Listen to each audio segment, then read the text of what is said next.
Is the Pledge of Allegiance.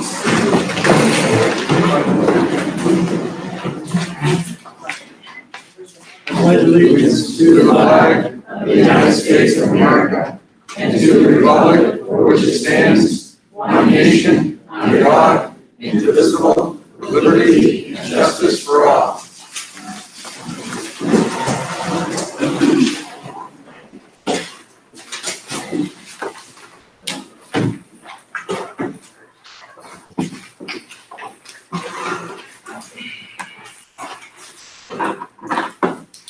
Okay, so we'll move right ahead. Just as a reminder, we have notes on the top of the agenda that this meeting is in person only. We are live streaming for those who might want to view it, but due to the expiration of LD 2167, which allows for remote participation in public meetings, that expired on July 30th. And until there is a new policy put in place with the new law, which we have not acted upon yet, our meeting is in person only and does not have a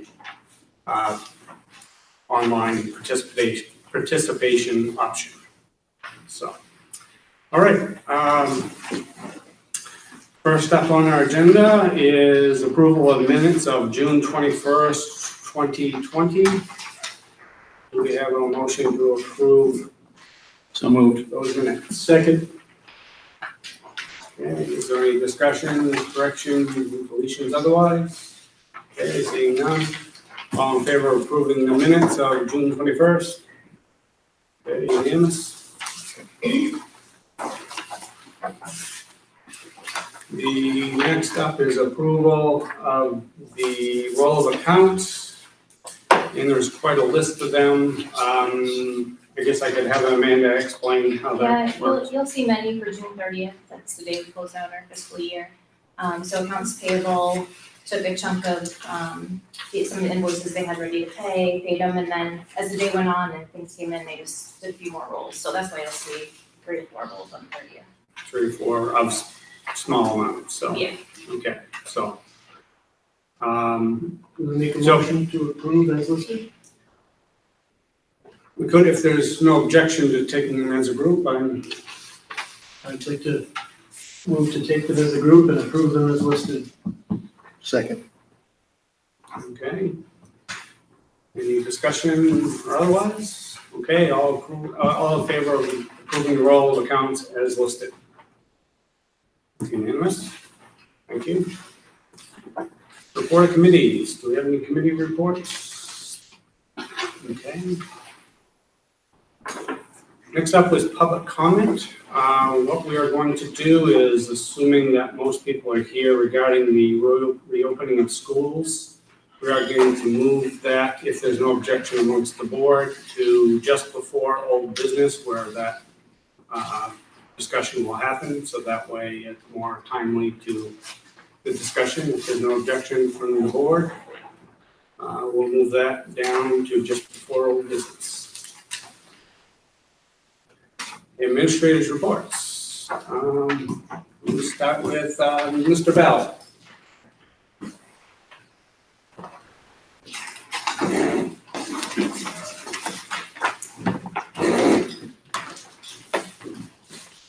I'll make my comments brief because I know we have a lot to discuss tonight, but tomorrow is our leadership retreat, and I just want to highlight some of the things that we're going to be talking about tomorrow and getting ready for that for a new school year. Under respectful and responsible, a big conversation that we're going to be having is about student engagement. And a big district conversation is about accelerated learning.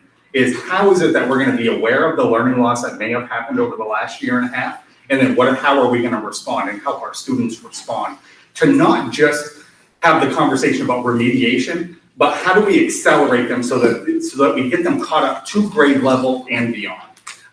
Rather than do the typical remediation. So that's going to be a big topic of conversation.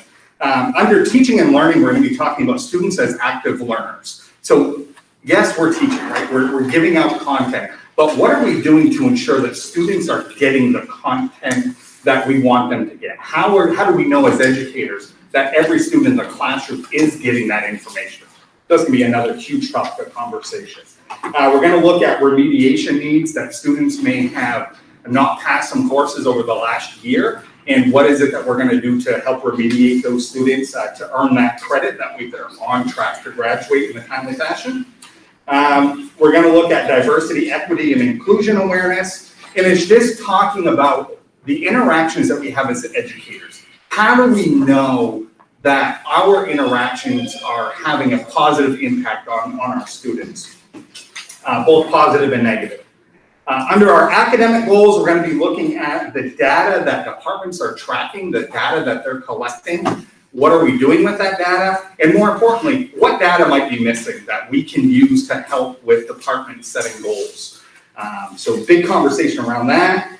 Under our NEAS accreditation, we need to finish up our conversation about vision of the graduate, which will be coming out hopefully in the next month or so to the community as well as the school board for their feedback. And that's about it. So a lot of big topics to discuss tomorrow. I don't anticipate we're going to get through all of them. There's some that are going to be pushed out to the opening days of school with the whole faculty, but that's it. We're ready for a new one.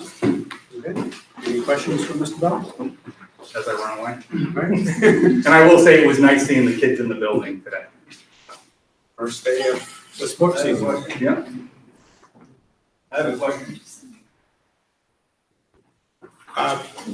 This is not an open question area. Equity is that? This is not an open, this is not a time for questions. How to be a good white person? Is that what that is? This is not a time for that discussion. Oh, okay. If you'd like to make a comment during the public comment section, you may do that. This is not question and answer with the presenters. Thank you. Okay. Thank you, Mr. Bell. Thank you, guys. Mr. Briggs. And ladies.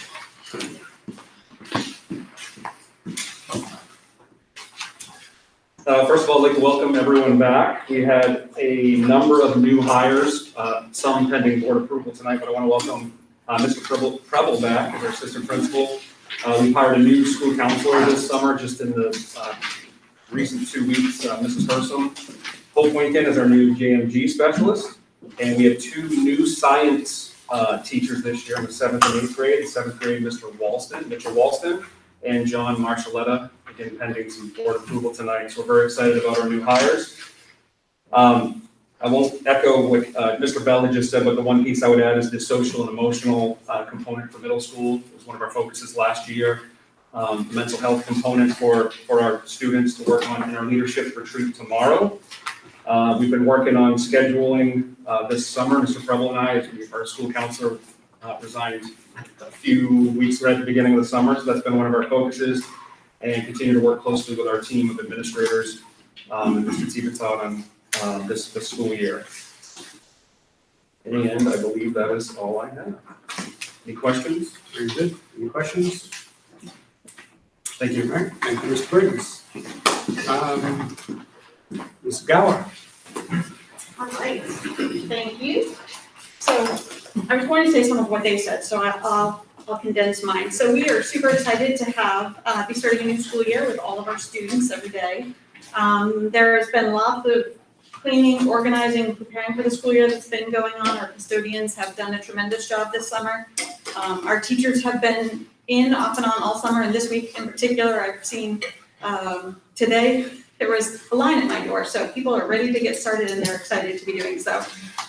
As was mentioned, tomorrow is our faculty leadership team meeting. We'll be setting goals and making plans for a year with a focus on acceleration. On Thursday this week, we'll be holding our kindergarten screening where we get to meet our younger learners and learn a little bit about them. So we are on our way making plans for this next school year.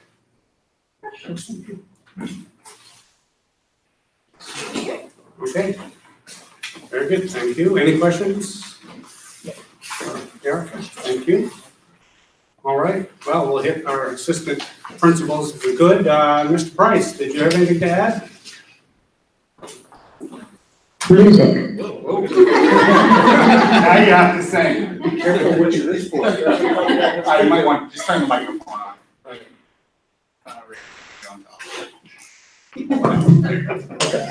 Just very briefly, been working, I want to welcome Mr. Hersom to our team, and we've been working together. Mrs. Gower has had us meeting regularly, and we have a task list that we've been going down to and dividing up those responsibilities. I think we've done a great job of meeting our goals and expectations we had set for ourselves to be ready for the school year. So again, welcome everybody back, and thank you.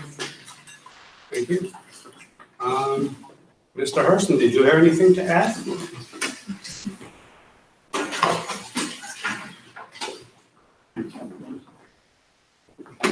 Just quickly, I'd like to, first of all, thank you for this opportunity.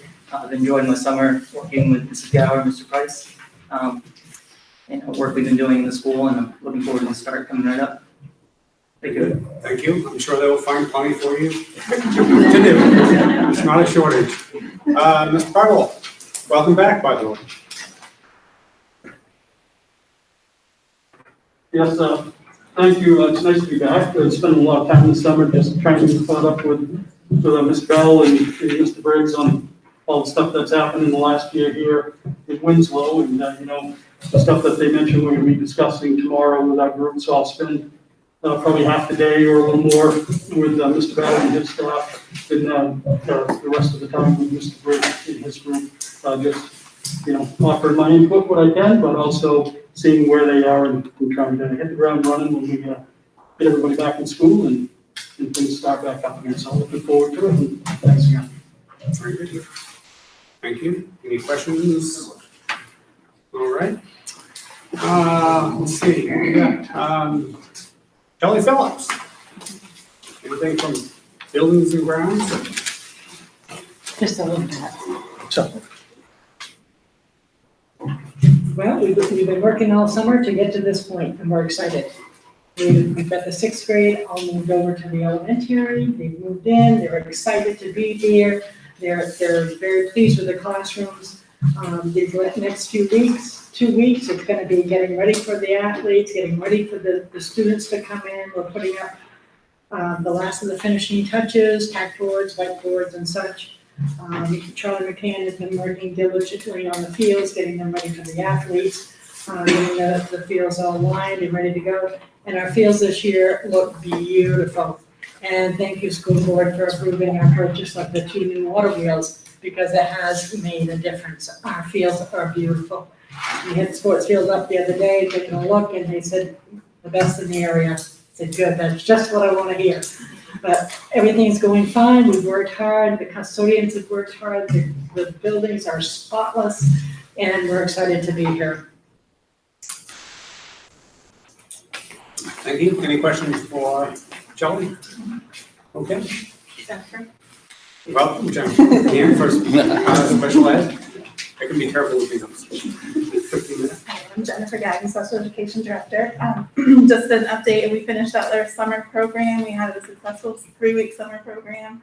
And we are excited for the school year as well. We've got some great new hires, super ed techs with great experience, and we're proposing also our new special education teacher for our remote program. So we're really looking forward to this year and having all our kids back every day.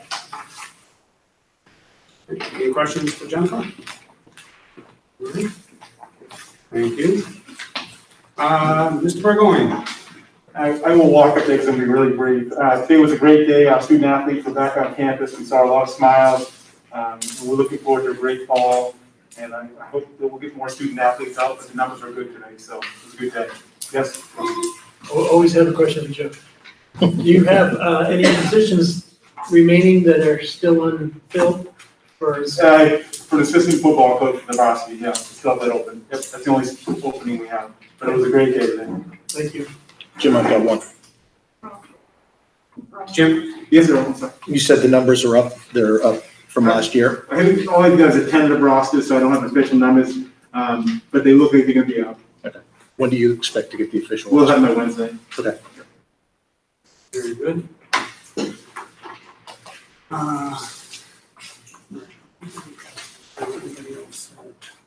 Missing somebody? Am I missing somebody?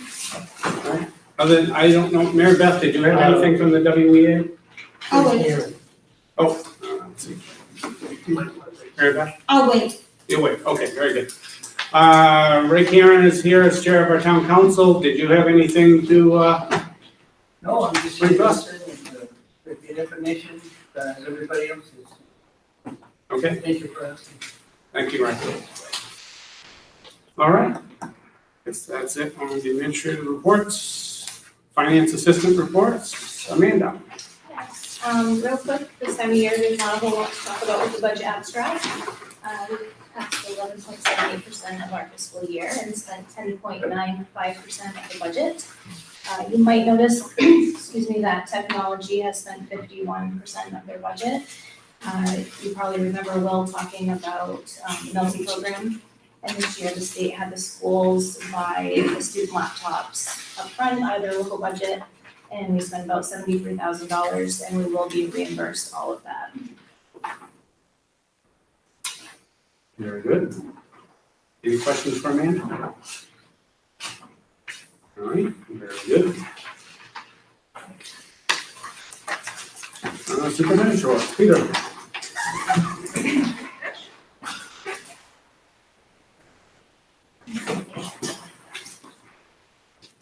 Good evening, and thank you for being here. I appreciate your input this evening, whatever that input might be. And we truly appreciate having you here. So, the leadership retreat was something that was mentioned, and I just want to elaborate on that just a little bit. Each year for the past 12, 13 years, we've held a leadership retreat right here in this building to look at our goals that we had last year, to look at how we did with our goals, to look at that data, in which to look at improving student achievement and how do we help students and faculty work better together under that respectful and responsible goal. It's very important to us because a lot of things that we do tie into those two goals, and it's crucial. So that is going to be happening tomorrow. School board members, I invite you to come. And Mr. Cameron, if you have any time, you're welcome to come as well throughout the day, anytime from 8 to 3. Come in and join in on the conversations and listen to the conversations. It's also a very healthy discussion. The other thing that I just wanted to bring to your attention, in your packet, you had Maine School Management information, and then you also had Maine Curriculum Leaders Association information. That information talked about the opportunity for professional development for some staff, for some school board members, for some administration. And it looks at this whole idea of one of the state initiatives, and it comes back to the whole piece of diversity, equity, and inclusion. And there's a gentleman in the back that mentioned something about that, and I'll be glad to explain to you what we mean by that. And I look at this audience right now, and I suspect if I started asking certain questions, I'd find out this is a very diverse audience. I would also suspect that if I ask you to do certain activities, such as if I built a wall and I had the shortest person standing on a block and the tallest person not standing on anything, and I said, how can we make this equitable for everyone? Even though the shortest person is standing on a block, they still can't see over. So what do I need to do? I need to add more blocks so the short person can see over the top, just like the tall person can. So in schools, we have a lot of situations where we need to look at equity. How do we provide equity so that all students can succeed? That's a huge part of it. We talk about inclusion. Winslow has not been a community that has been against inclusion. We've always included. We've opened our arms. We've embraced the people who come to this community. There's a reason why families want to move in here. They're hearing good things about the school district. They're hearing good things about town council. They're hearing good things about how we support each other as a community. That's inclusion. That's what we mean by that, if that answers your question to the gentleman who was at that. Book that you use? I'm sorry? You have a book that you use for this training? No. Whatever the state is going to provide for reading materials for us is what we might look at. The reason I'm asking is, well, I understand these key words, equity and inclusion, are part of the critical race theory, which is a Marxist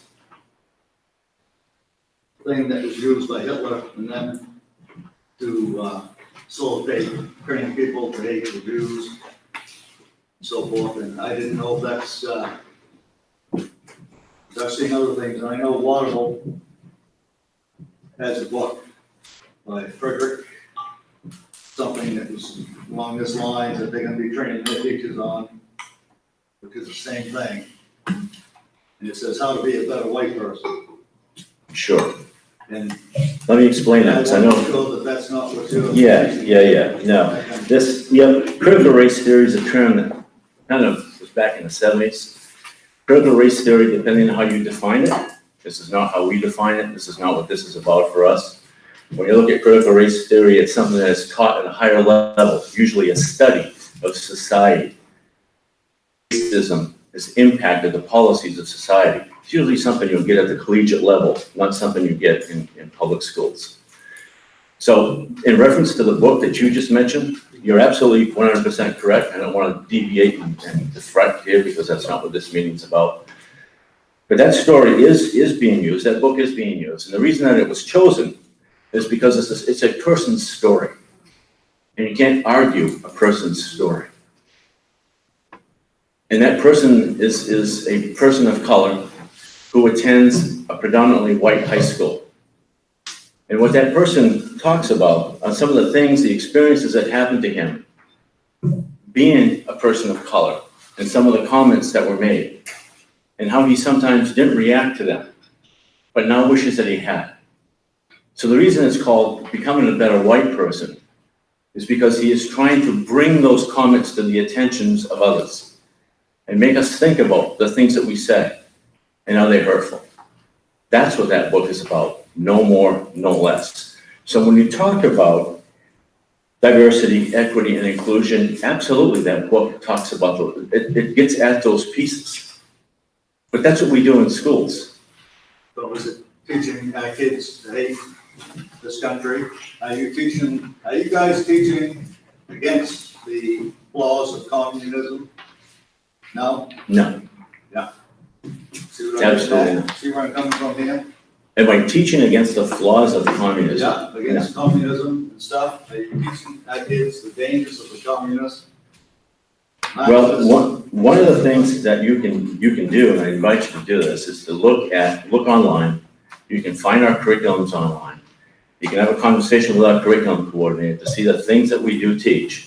And I don't think you're going to find any of those things that you're talking about, nor will you find anything that relates to critical race theory. What you just said is. I misunderstood your question, What you I'm just sorry. said, I believe it is. Well, and that's an opinion on yours and an opinion on mine, but that's not what this is about, in our Just wanted opinion. to bring that up. Absolutely, and I'm glad that you did, it's important to clarify it. And also to make all parents aware that this is happening in the schools all over the country. Maybe not so much here, I don't know, but it's happening. And everybody needs to be involved in what their kids are learning at school. Totally agree. And And I think one of the things that I would say to that, ma'am, is that a lot of it is confusion as to what it really is. There's a lot of confusion. And if you ask somebody to define what you just said, critical race theory, you're gonna get one definition. If you ask somebody else to define it, you're gonna get another one. There's no common piece to it. Because it's also a way to create confusion amongst it too, so people are constantly questioning things. Well, I can tell you that we're not trying to create confusion, we're trying to make it a better place. Thank you. Peter? John? I just want to make a point, our meetings every month are an open meeting, and it's always invited to anyone that would like to come to the meetings. I encourage it. I would like to see this kind of turnout at several meetings a year, because I think the more open and transparent we are, those kind of questions would be answered. So I welcome questions, I welcome people here, and I think it's a good idea to have the public and parents show up as often as they can.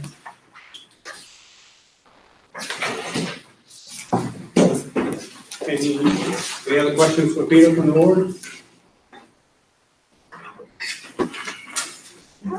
Okay. All right, since we did move the agenda, we did move the public comment section to at this point on the agenda. I will, since we do have a fairly good crowd here, just want to make sure everybody understands that this is for public comment. It's not a back and forth debate or conversation. We do want to hear what you have to say, but we'll be here all night if we're debating everybody's point. So, so everybody that would like to speak, you can come to the podium. You can speak. You can see there was rules from our policy that are at the door as far as what is proper and improper as far as the context of what you're speaking. Limited to 3 minutes so that everybody has an opportunity to speak that wishes. And if you can come to the podium and state your name and address and such for the minutes and such so that we have those records, I think that would be great. So I guess who would like to go first? Looks like we have one back here. His hand went up first. You go ahead. Thank you. Okay. My name is Scott Fortuna. If you could get up to the mic before you state your name, so. My name is Scott Fortuna. I'm a concerned parent. This school was built for kids and only for kids. Every school is built for kids. You can have a community full of teachers and administrators, but with no kids, you don't have a school. Kids should be the primary consideration for all decisions made by this board, but perhaps they should be the only consideration. And if you agree with that, you should agree that kids should not be forced to wear a mask. There are approximately 335,000 kids in Maine. In the last 18 months, 32 have been to the hospital with COVID. 32 out of 335,000. Does it seem reasonable that all the 335,000 kids should have to wear a mask for 40 hours a week in school for the 32 that have been hospitalized in the last year and a half? This is the weekly hospitalization rate for flu last season. Your eyes don't deceive you. There was none. COVID somehow replaced the flu. The weekly hospitalization rate for COVID over the last 18 months peaked at 1.5. I'll just ask you to keep that number in mind, 1.5. I'm going to read off the flu weekly hospitalization rate peaks for the last 10 years. 4, 2.4, 3.4, 2.4, 2.2, 3.5, 2.2, and 2.3, all above COVID. Flu is more dangerous to kids than COVID. Flu will hospitalize a kid more than COVID will. If you shut your TV off and look at the data, you'll see that. You can argue that COVID is not the flu, and that's fine, but if COVID hospitalizes 1.5 kids out of 100,000 and there's zero flu, 1.5 plus 0 is still 1.5. For those flu years that I read, the average is 2.85, almost double. The flu is more likely to hospitalize a child than COVID. So what could be the end game? When will it be okay to take masks off our kids? That 32 out of 335,000 is 0.01%. Kids have more of a chance of drowning, dying in a fire, or choking than being hospitalized for COVID. If it's the adults we're concerned about, there's vaccines available, and I think masks should be optional and everybody should be able to wear a mask if they want to, kids included. You cannot create or adopt policy to eliminate disease and death. It's a losing proposition. We'll never get there.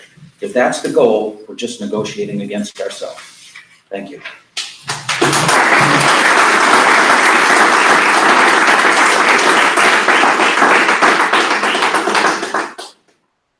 Okay, thank you.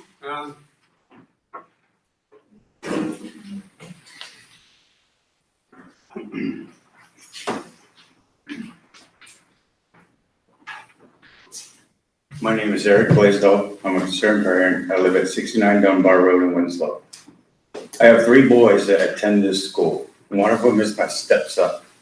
His health, all 3 of their health, means more to me than any political views or anything that you think. What this gentleman said, I appreciate you doing your research.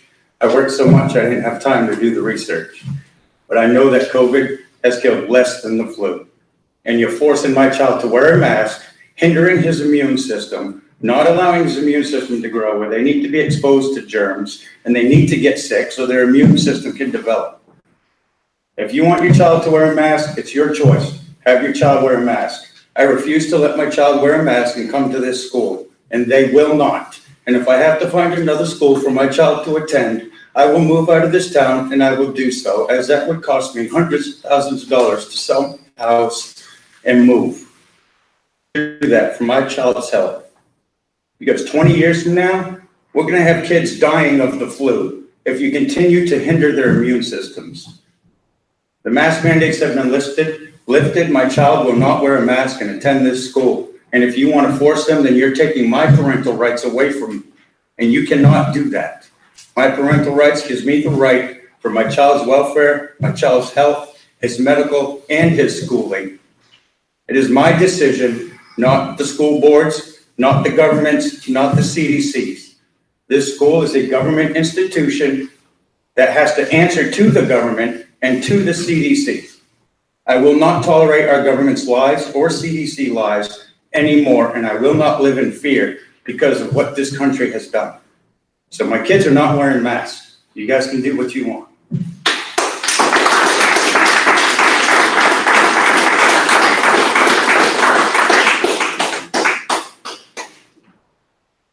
Thank you. Who we got next? I think your hand went up first, I think. I have Ralph. Oh, sorry. everybody will get a chance. Okay. My name is Meg Louvier. I live at 6 Helen Street in Winslow, and I'm a concerned parent. I have 3 children, 2 that attend Winslow Elementary and 1 that attends Winslow Junior High. I am very concerned about the mask requirement at schools. My 12-year-old daughter, Bella, is the sweetest person you'll ever meet. She was talking to me about it, and she said that when she wore her mask all last year, every other day, the way she described it is that she felt so in. Those were, I felt so in. And she is a bright light and a brave person. She sings and plays the ukulele. She said she would talk to anybody, all of 6th grade, didn't speak to anyone. She said that, and this was every other day, so she could tolerate it. And that when the masks came off, she developed a finger biting habit from the anxiety that brought upon her. Just a couple things I want to read is, I did a little research, but facial expressions and gestures play a major role in facilitating interpersonal communication and comprehension. There are psychological impacts to masking our children. Anxiety, personal distress, and I felt this, I don't know if anyone else felt this, but uneasiness and nervousness during social interactions. 6 hours, 5 days a week, with a mask, sweaty, spitty, dirty. I can only imagine the effects on their immune systems. This is an unnecessary burden on our children. I understand if, the coding, the color coding gets more dangerous and we have to address that and that can change. I understand that. But right now, please give us the choice and please don't burden these children. Thank you.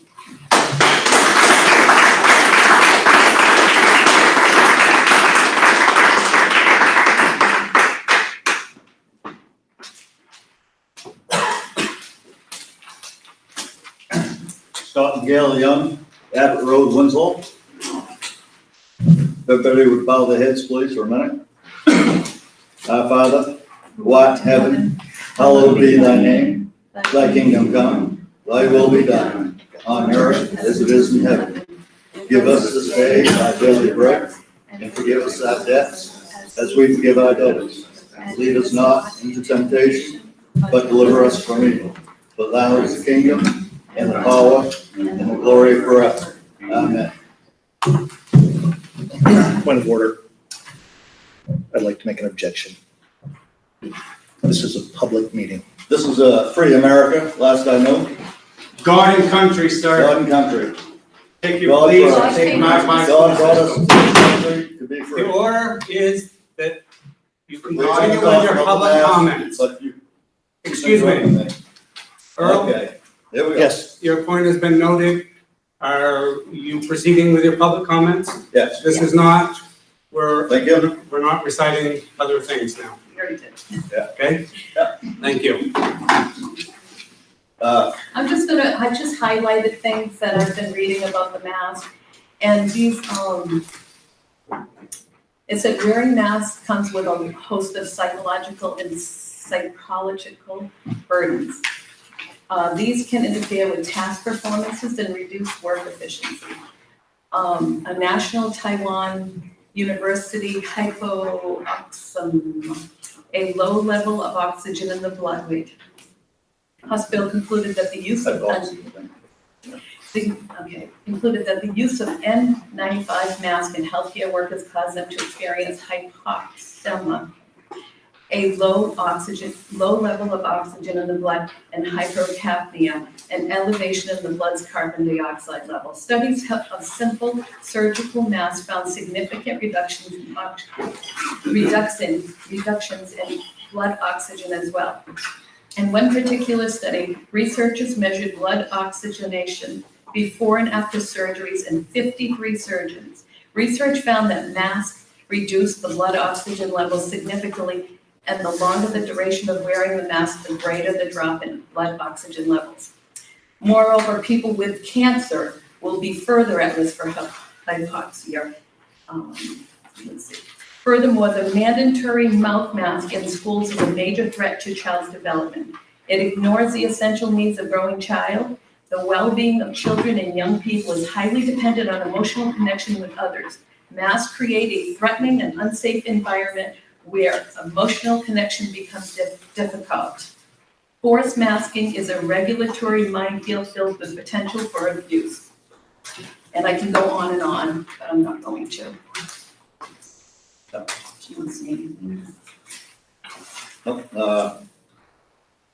far as I know, we're a free America, and I'm afraid if we keep going down this road, that communism is on our doorstep. I talked to a fellow the other day that came from places that were communists, and you're not gonna want that. And freedom of religion is a good part of that, and it doesn't hurt to teach it in school. Thank you. Thank you.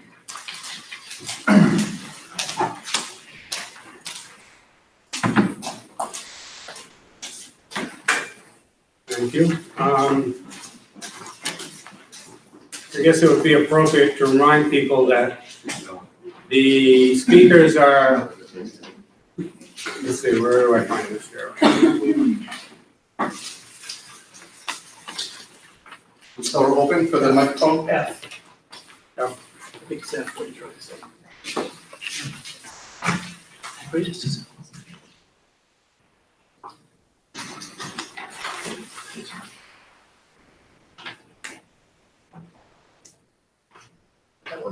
Yeah, it's specific to that, but.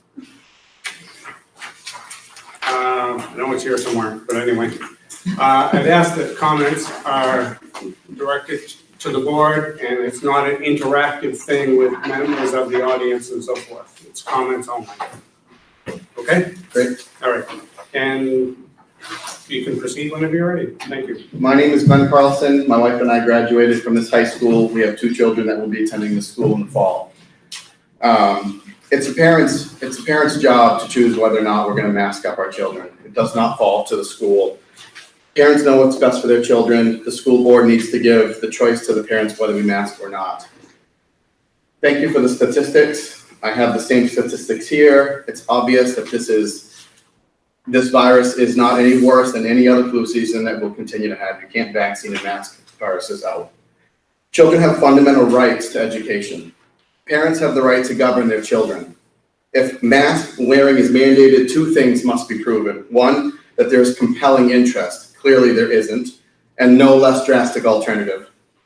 Federal code says that you are not to mandate a medical product that is by use of emergency authorization, such as masks and vaccines. The legislature has not granted any authority to local school boards or superintendents to require face coverings. It is a violation of this board to vote in a partisan manner and not represent their constituents. There's no legal authority for you to issue mask mandates.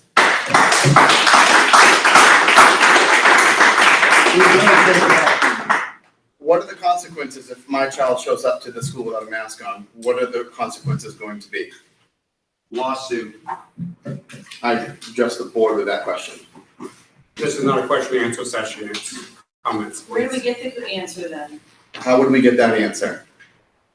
That can The be. school board, you can answer it. That can be addressed as an email and it will be answered at the time, but this is not a question and answer session. My attorney will contact you. Okay.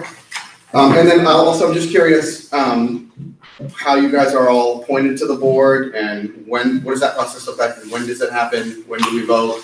That just is that a once a year thing? There's elections annually. Yeah, okay. All right, and you know when the next one's coming up? Next regular election, Which is November. November. Okay, thank you. That's all I have. Thank you all very much for your time.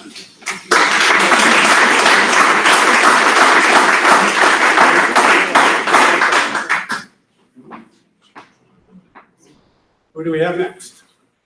Here, thank you.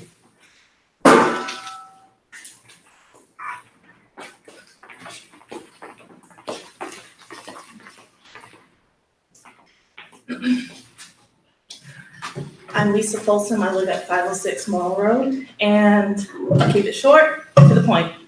I have two sons here at the high school, a senior and a freshman. It needs to be a parent's choice.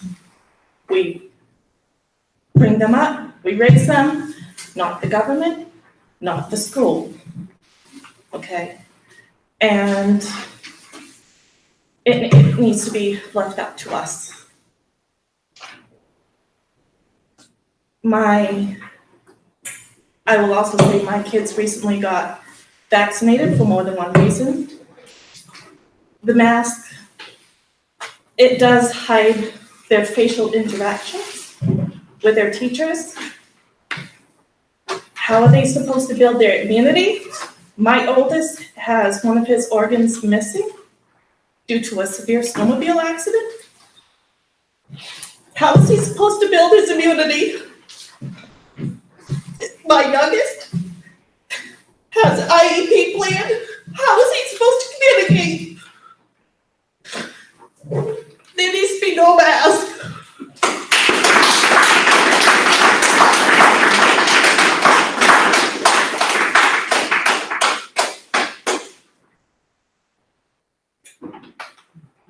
Who else do we have? Over there. I'm David Dixon, I live in Winslow, and I rise in opposition to the mask mandate here. I have 5 school-aged children, and one will be entering she's at the age of kindergarten this year, but if there is a mask mandate, I will keep her home. And I'll give the option to the other ones whether they want to attend or not. She definitely will not be attending if there is a mask mandate. I would like to give the top 15 reasons why we should not have a mask mandate. One, children are very low risk from COVID-19. This has already been highlighted. This is irrefutable at this point in time. Everybody knows this. 3 or 4 times higher mortality with the flu. 10 times more likely to die from suicide. Children spread COVID much less than adults, and this is, again, another fact, well-known, well-established. They have an RO factor, which means they communicate the disease is below 1%, below 1. In other words, they mathematically cannot be a driver of the pandemic. And we know asymptomatic children rarely tread COVID-19. And that's even true for adults. Asymptomatic people do not spread COVID-19. Number 4, teachers do not face increased risk from children. They found that teachers are not falling ill. In the schools where they do not mask, and there were many all last year that didn't mask, teachers did not get sick more frequently than their general population. In fact, maybe even less. Schools have not driven the spread of COVID-19. Number 6, the effectiveness of masks is not conclusive. This is well established as well. We don't have any evidence that masks reduce the spread of COVID-19 at all. But if you want to look at the evidence that we do have, Florida is one example of a state where they had some schools that had mask mandates all last year and had schools that did not. And there was no statistically significant difference in the amount of kids that came down sick with COVID-19. So there really isn't any evidence that masking does anything. Number 7, masking children correctly is unrealistic. I mean, we've all seen this. So you look at anybody, even adults, for crying out loud, wearing a mask, and nobody is wearing it properly. And I can't imagine the children, I mean, especially kindergartners, 1-year, first graders, and so on. I can't imagine that they're wearing that mask effectively all day long. Improper masking is common and unsanitary. So you're wearing a mask all day long, especially first, yes, my time is up. My time is up. I apologize. Thank you for your. They just don't want to hear what we got to say.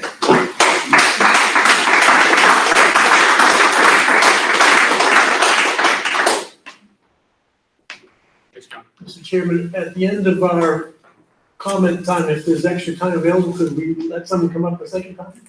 If the board chooses that, when we get to where everybody wants, then we could entertain that. So let's see how we go, and maybe we'll entertain that. Who's up next? Hello, I'm Jenna Ogden. I have one child that's going to be a first grade student this year, Emmett. Just anecdotally, first of all, I am a healthcare provider, but anecdotally, he came home with much less illness this year. Yes, I understand that you're all worried, or many people are worried of the immune response, but my child is in school 6 hours a day. He's still with us, getting exposure to other areas outside of school and still building his immune system despite wearing a mask 6 hours a day at school. So I just feel that there are parents out there that are pro-mask, or at least for making the choice. We're doing this, I feel, as a community. We're trying to protect each other. We're trying to protect the children that are immunocompromised. We know some children that have pretty significant medical issues, and they chose to not even come to school last year due to the fear of COVID, but they're wanting their kids to return this year. They're fearful that some kids are not going to mask, and their kid contracts it, they could potentially die. So I feel like it's just something we can do, one small piece to the puzzle of trying to get rid of this pandemic and trying to overcome it. So I know there's a lot of people that don't agree with this, but I've seen far less illness. Families died, kept our distance as recommended at the beginning. Now that the adults are vaccinated, we can get out and about in the community more, which is lovely. But at this point in time, many children can't get vaccinated. So I feel like especially elementary and middle school aged children should be masked. Thank you.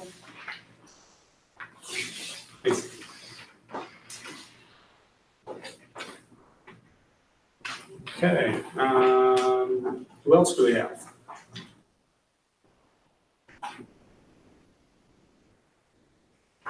Rebecca.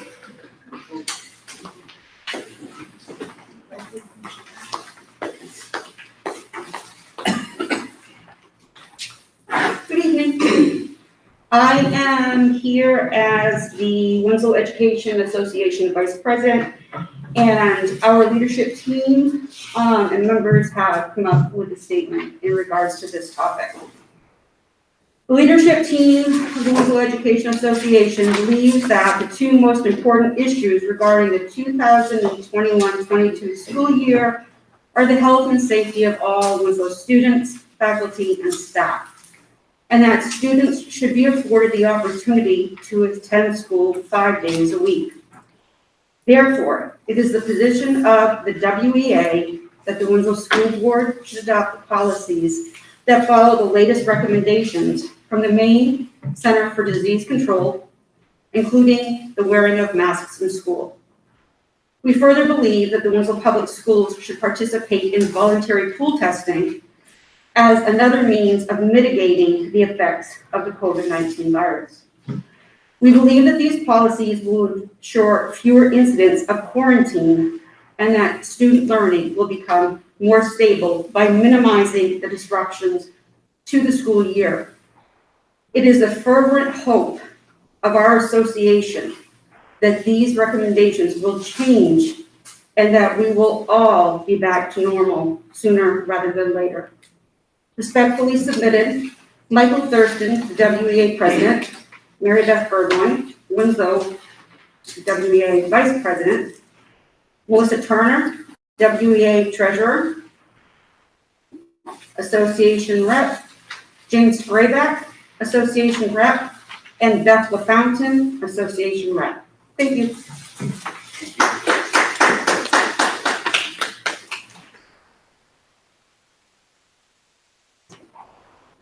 Do we have anybody else?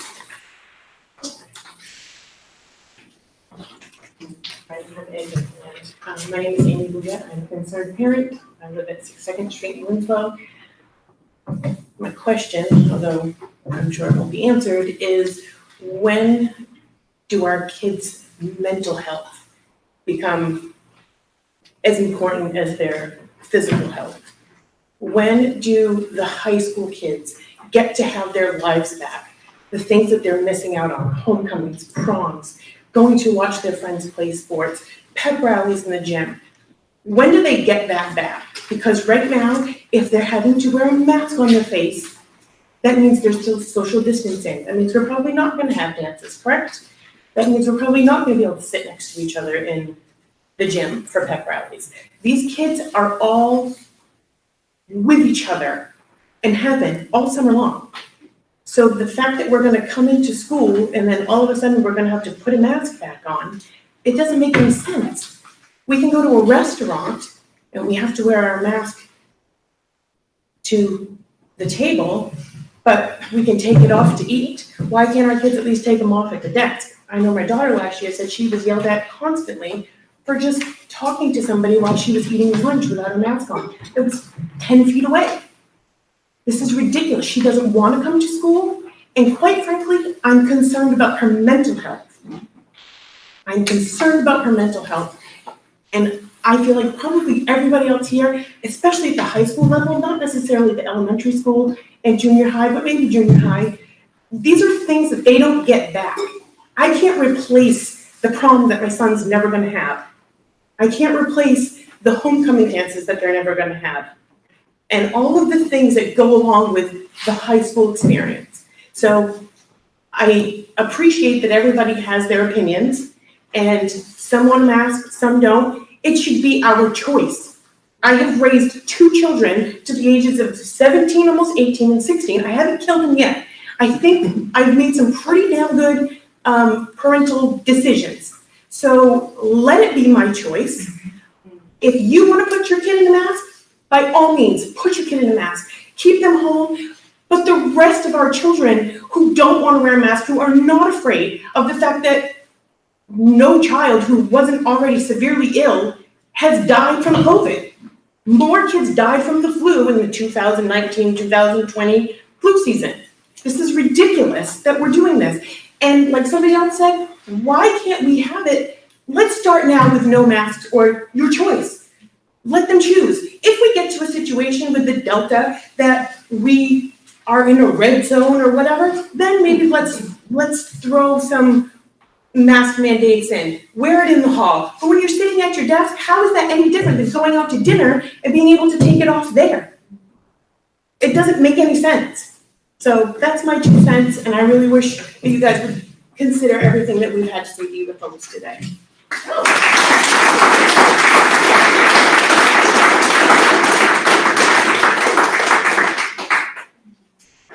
Amy, I didn't get your last name. Boucher. Boucher? Okay. Thank you.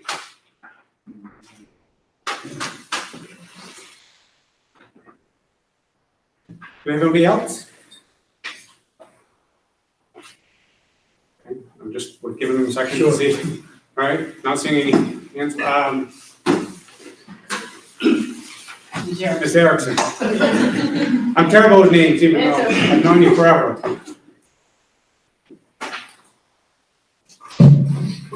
My name is Ms. Erickson, Lisa Erickson. I teach 7th grade English language arts at the junior high school. I love the fact that you're being representing your kids. I'd love to say that all parents are equally invested in the health and well-being of their children. What we saw last year was enough evidence that some people were not making good decisions for their kids when they came to school. The reason we didn't have flu last year is because we were social distancing and because we were wearing masks, and it went well. It went extremely well. We were all sort of flabbergasted that the students in the system followed those rules as well as they did. How many days was it at school? This is not an interaction between the speaker and the audience. Thank you. I've been teaching for 35 years.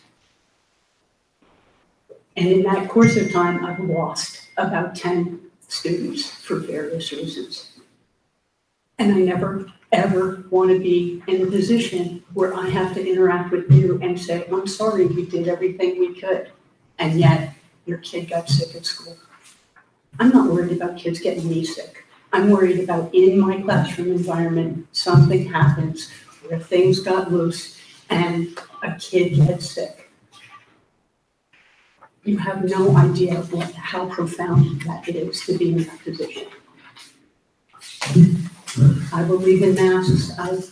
Is it inconvenient? Absolutely. I'm an English language arts teacher that believes in reading to kids every day. And did that get in the way? Absolutely. Do we worry about kids' mental health? Damn right we do.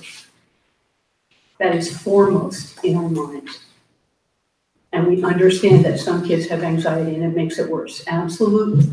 And we're doing tomorrow, so much of what our conversations tomorrow is going to be about that. Because that is paramount in our lives. I think masking is the way to get all the kids back. Last year was hard as anything for all of us, for the kids, for the teachers, for the administrators, everybody. But we want them back, and we want to be with them, and we want them to learn and grow. We absolutely believe in that. And masking is a pain in the neck, without question. But it will help ameliorate a lot of the issues around getting sick.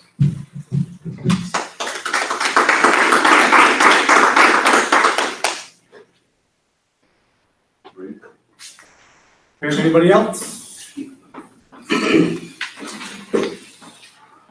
Okay. Mr. Fair. I think since this is a hot topic, we haven't used that much time. I'd like to see what Mr. Dixon had to say, given 3 more minutes. But it's up to the board, obviously.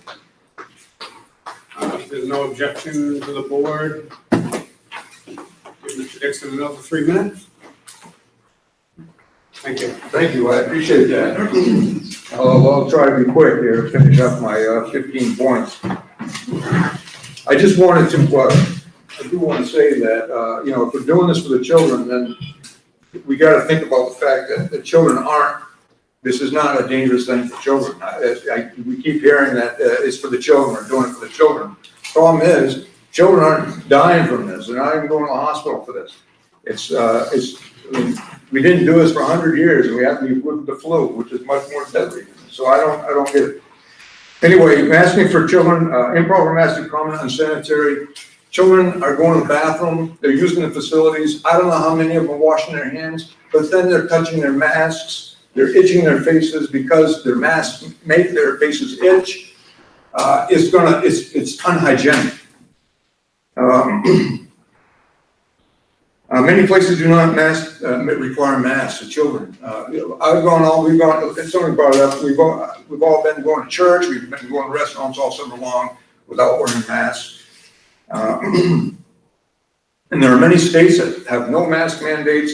I don't see the need to listen to the CDC any more than any other doctor. Anybody in this audience think that the CDC has the best doctors and scientists in the country? No. So I don't see why we have to listen to them. Schools without masks have not fared worse. Masks can hinder speech development in children. Deaf and disabled children struggle to learn with masks. Masking can often cause headaches and fatigue. Some masks contain toxic chemicals. Now, one person brought up the point of, some parents aren't making good health decisions for the children. Well, this goes back to the hygienic thing. We really struggled and tried to work real hard to make sure our girls had clean masks to wear every school day. But I wonder how many children come to school with a clean mask every day. I wonder how many children get their mask washed every night after school. I really wonder about that. I kind of doubt it. And finally, masking can cause a wide variety of other health issues. And I'll conclude with that, I guess. Other than to say that, we are living in an age of safety first and then lunch, but there are costs for that kind of a mentality. So I just hope that we take that into consideration and follow, again, common sense. Thank you very much for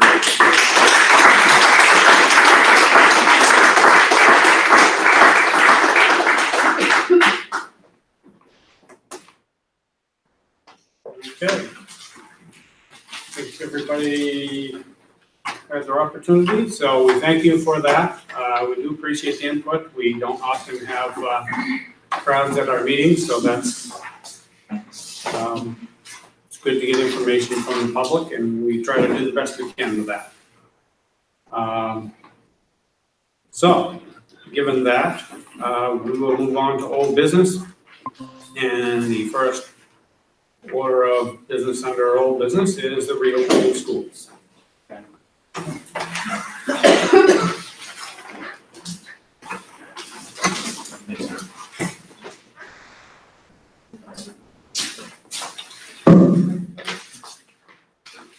Second, while Amanda pulls up the slideshow for me.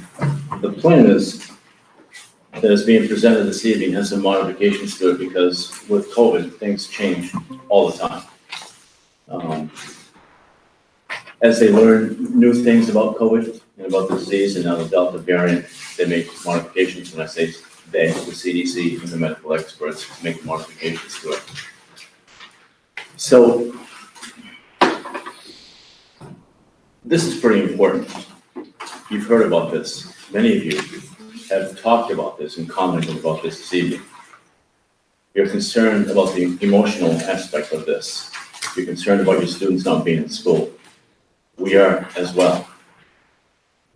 So when you look at what does this plan hinge upon, everybody, and when I say everybody, I'm talking about the CDC, the Department of Education, Winslow Public Schools, probably the majority of schools in this entire state, probably the country, although I can't speak for them, but you're going to hear a safe return to school for students and staff 5 days a week for in-person teaching and learning. That's the goal. That's what we want to do. Not half-time. Not if a bunch of people get sick, we're going to quarantine everybody and send everybody home, which impacts all of you. That's not the goal. The goal is to keep your children in school safely. Now I'm going to remind you of something. School is compulsory. They're supposed to come to school till a certain age. They come to this building, the elementary school building, the junior high building. They're here together, shoulder to shoulder, less than 3 feet apart, which is what the requirement was last year, which I'll get in just a moment. Perhaps 20 in a classroom with a teacher. They have no choice. If somebody is compromised, they still need to be here. And if they're sitting next to somebody who's sick and could potentially infect them, they don't have a choice.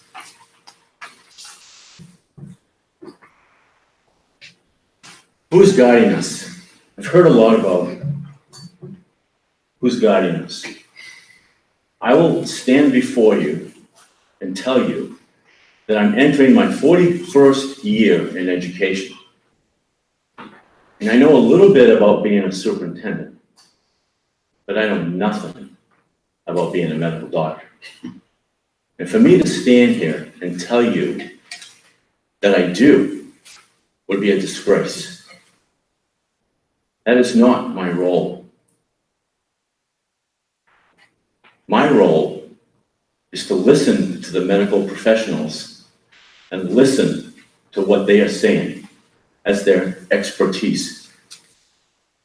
They have spent years, and when I say they, the CDC, it's been a very reputable organization that spent years doing studies, looking at various data, in order to determine what is the best next step when we have situations like this. And another reminder, we are in a global pandemic, not a Winslow pandemic, a global pandemic.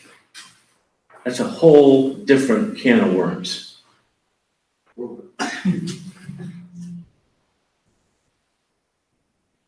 Looking at the pieces that are up there, Center for Disease Control, the CDC, the Maine Department of Education, MDOE, along with the Maine CDC, are strongly recommending a 3-tier approach for maximum safety. Now, this is one of those recommendations because, as you can well imagine, and I'll show you a slide in just a moment, Dr. Shaw asked for a meeting with the superintendents not too long ago. And I'll show you what his exact statement to us was. I want to go back to that previous thing, Amanda.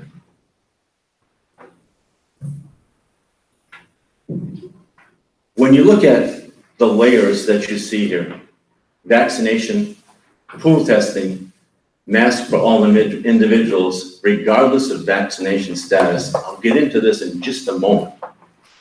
But when you look at those 3 pieces, the recommendation is those 3 pieces work together, not one without the other. Doing those 3 pieces, we are told by the medical experts, is the safest thing we can do in order to protect your children and our staff. Is there a guarantee? No. But this is the safest thing we can do. Without one of those pieces, and if something happens, I can't tell you that we did everything we could to protect your child, not knowing what we've been told we need to do. When you talk about vaccinations, last year, we started to have vaccinations as the year progressed. So that was a bit of a game changer. We were all excited. We didn't hear about this Delta variant. It didn't exist at the time. Pool testing, you didn't hear anything about that last year. This is another tool that we have this year, and how that's going to work. Those who are willing to participate, and I hope everybody participates, because it's going to entail taking a Q-tip swab, swabbing it in your nose, one nostril, swabbing it in the other nose, you do it to yourself, you stick it in a jar, you're done for a week. What's on that Q-tip, you know? Do you know what's on that Q-tip that they're putting up their nose? I think, You know the guy that invented the PCR test, never designed it? but- you know, one of the things that I would like to mention is that when you were speaking, I was extremely respectful for you. And when you recited a version of the Lord's Prayer, you asked me to bow my head, and I did. I respected you, and I expect the same in return, and not a back and forth bickering. That's not what this is about. Just asking You'll have an opportunity to ask questions when I get to that point. But what I expect right now is respect from you because I gave it to you. It works both ways. Thank you. Mask for all individuals regardless of vaccination status. There's a reason for that. Vaccines don't work for everyone. The masks do protect you from the particles. There's a reason for that. Okay, man.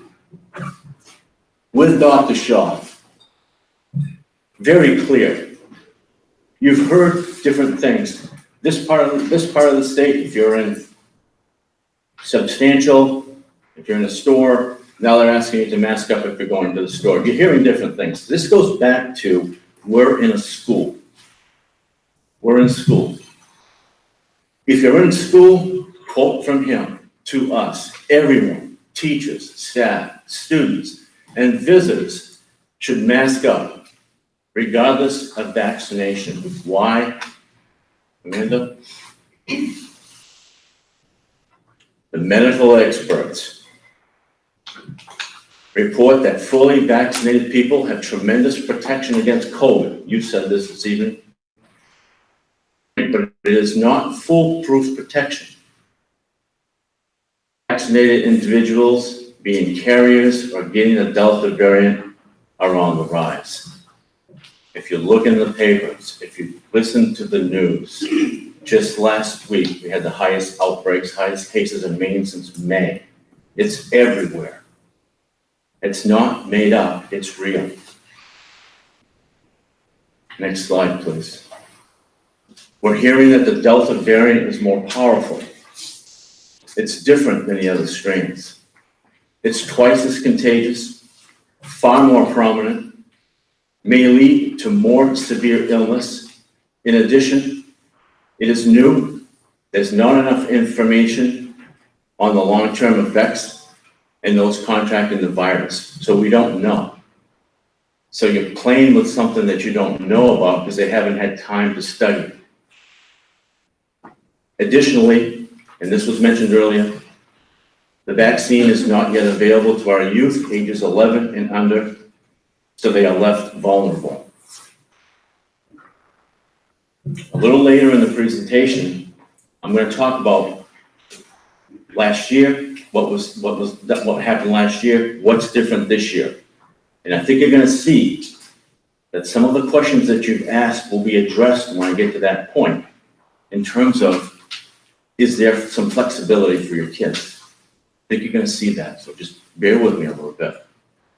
Next one, Amanda. There were some statistics that were put out. I think you should also know that superintendents are asked for a weekly briefing with the Department of Education. This is one of the statistics that I just wanted to point out to you. They aren't allowed to use the word children because children are underage. But as you can see, there have been 20,406 cases in people under 20 years of age. 32 people under 20 years old have been hospitalized. And there has been one person in the age of 20 who has died in May.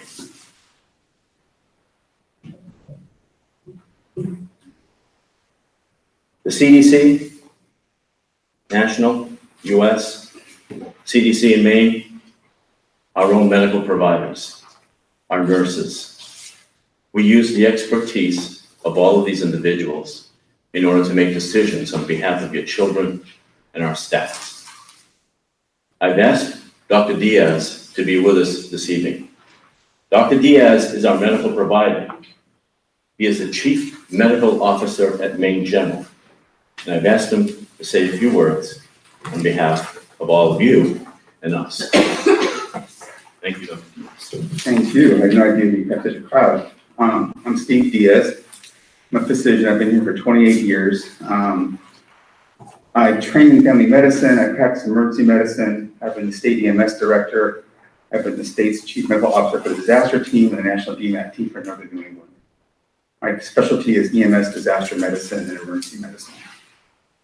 I'm happy that you're here to talk about this.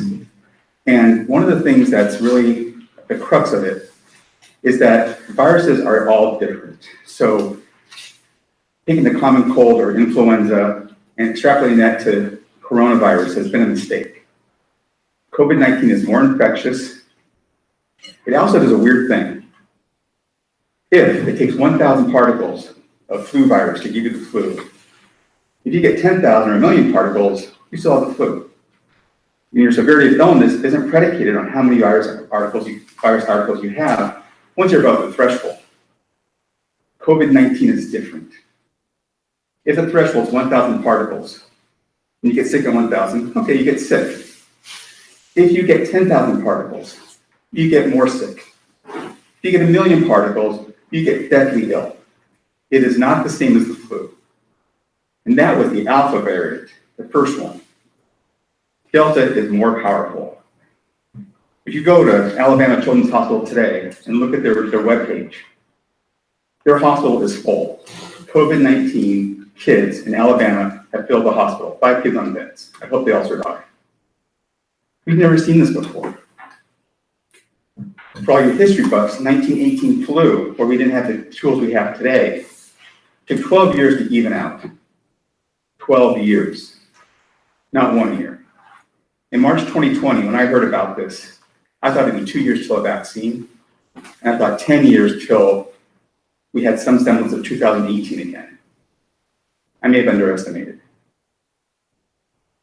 When we talk about the Delta virus, we've not seen it yet.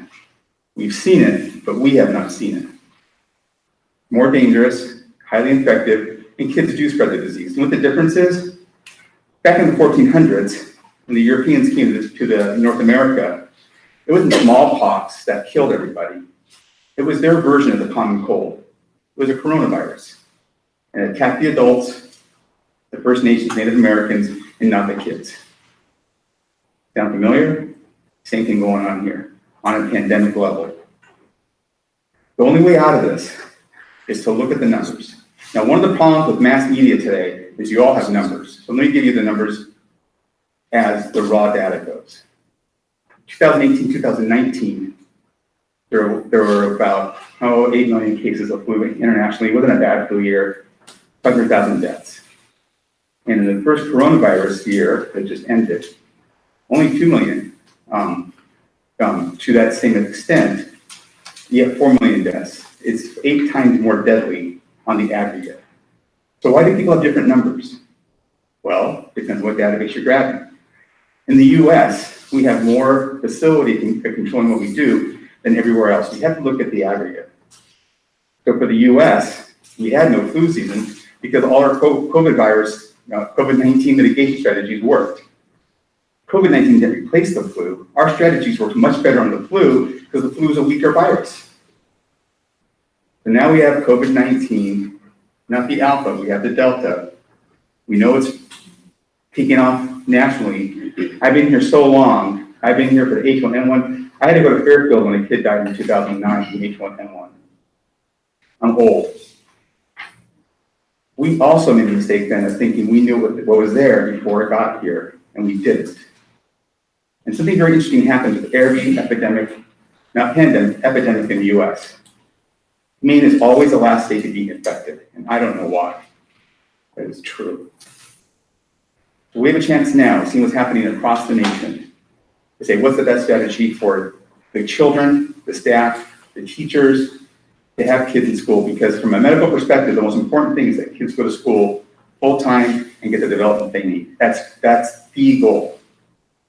For that goal to work, the strategies of masking, vaccination when appropriate, that is when able, and pool testing is the way to have the safest year.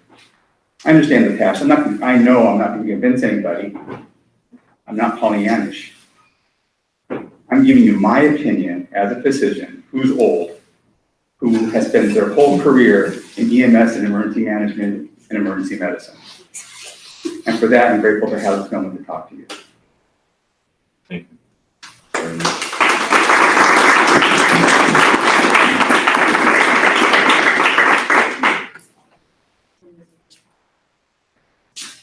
Thank you, Dr. Diaz. What is new, what is different, 2020 versus 2021? We'll go through this quickly. Maybe not so quickly, I can't see it. Let me turn the lights off. So last year we had a hybrid model, in-person learning every other day for half the students. You all know about that. This year, we want in-person learning 5 days a week for every student. Last year, masks were on all the time, whether they were inside or out. This year, masks are only being required while they're inside.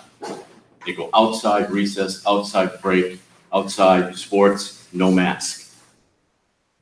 Next, please. Last year, we had limited number of students on the bus.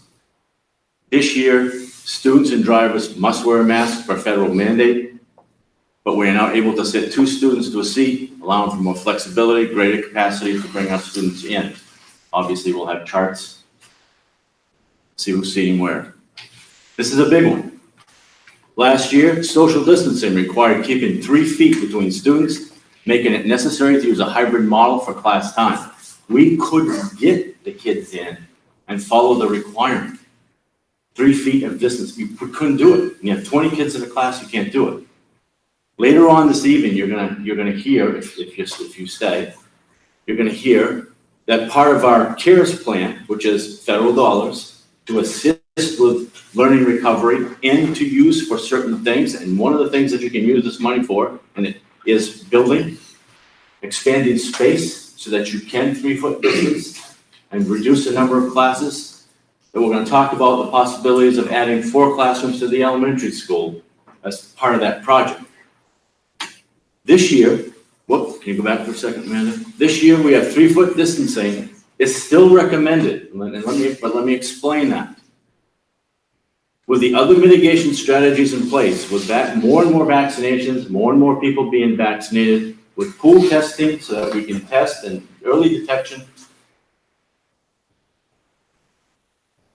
schools may socially distance to the extent possible in order to have students in school.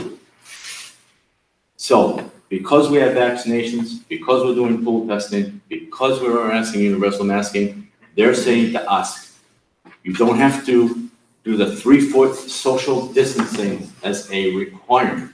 Do it if you can, but because you're doing these other things, you're having other mitigation strategies to keep your kids safe.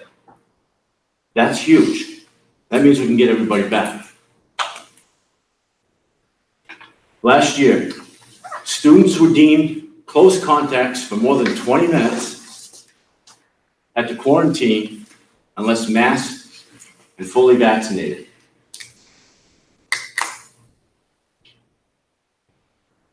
I'm looking at that because you got eyeballs. And we asked the question, was it 20 or 15? 15. Thank you. Thank you. You know, sometimes when you work with people long enough, you can read things across the top of their forehead and you just know. 15 minutes, even worse than 20 minutes. So if it's 15 minutes, they were quarantined. And you all know what that was like. You get the phone call. You get the dreaded robo email from me saying, here it is.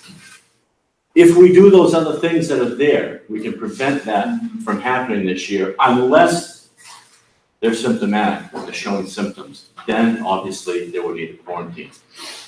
But this year we can keep kids in school if we put these strategies in place. I just talked about this a little bit. How will quarantine be different? Students who are deemed close contacts but are fully vaccinated and asymptomatic will not need to quarantine if they're wearing a mask.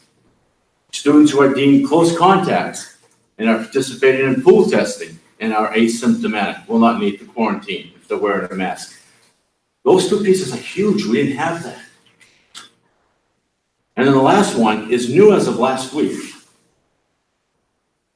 If students are masked but not vaccinated or participating in pool testing, then the 3-foot distancing rule will be applied when deemed a close contact. That goes back to the old days. This is new as of last week. That's been tweaked a little bit since last week, because last week, they actually said it a little bit differently. It was even better news, but it's been pulled back a little bit, and that's what I heard this morning. Next, please. Now, here's a question. Somebody said, and I don't remember who it was, but somebody said, why don't we start the year without masks, and if things get bad, we'll put the mask on. What we're being told by medical experts is start the year with the mask, and if things get better, then you might be able to take them off. Nobody's saying you're gonna have to wear a mask all year if things get better. And this is what basically this is saying. There is no data point study. When you look at the CES, you look at the data, and you look at what they're giving us for information, there's no data point study that we can use to say when it is safe to remove masks while inside. It's coming. People are working on it.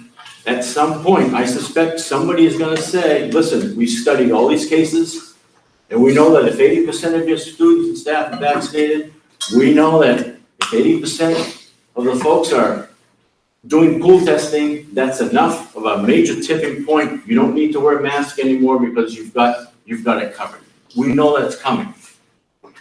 But right now, that information, we don't have it. For me to say to you, we can do it and be safe. Can't say that to you.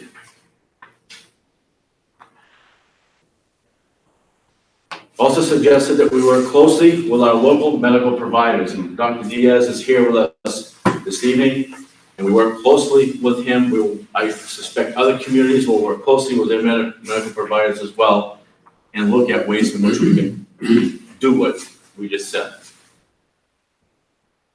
Last year, we had limited sports. This year, we have a full complement of sports. Kids are all out there today, first day of preseason. No masks, they're outside, playing. Full complement of sports. No field trips last year. This year, field trips will be considered on a case-by-case basis. We need to see, will they accept us, for one thing? Can we get there and be safe going? That's the other thing. Last year, we had limited options for vaccinations at the close of the school year. This year, we're promoting, working with the Maine Department of Education, to offer vaccination clinics to get as many of our kids vaccinated as want to be.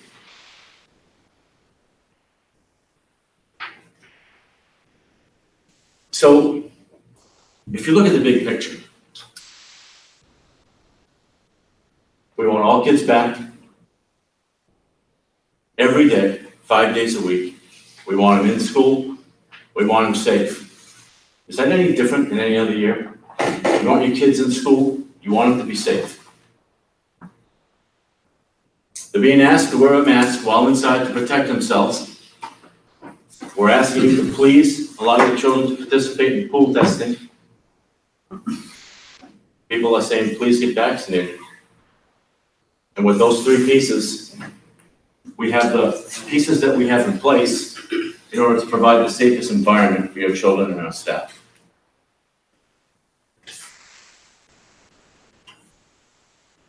I would open it up if you have some questions pertaining to any of the things that I said. Not a good question. You know what ethanol is? I'm sorry? You know what ethylene is? Outside? No, I'm not a scientist. Let me ask you a question. Where were these swabs made, do you know? Maybe one of the medical providers can do that and tell me where the swabs come from. Well, it's something you want to check out, because as far as I know, these swabs that go into your child's nose or anybody's nose for testing can cause cancer.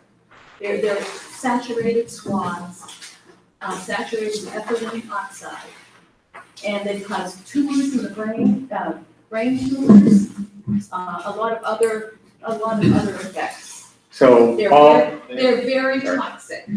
So everything. PCR test while you're talking. Pardon me?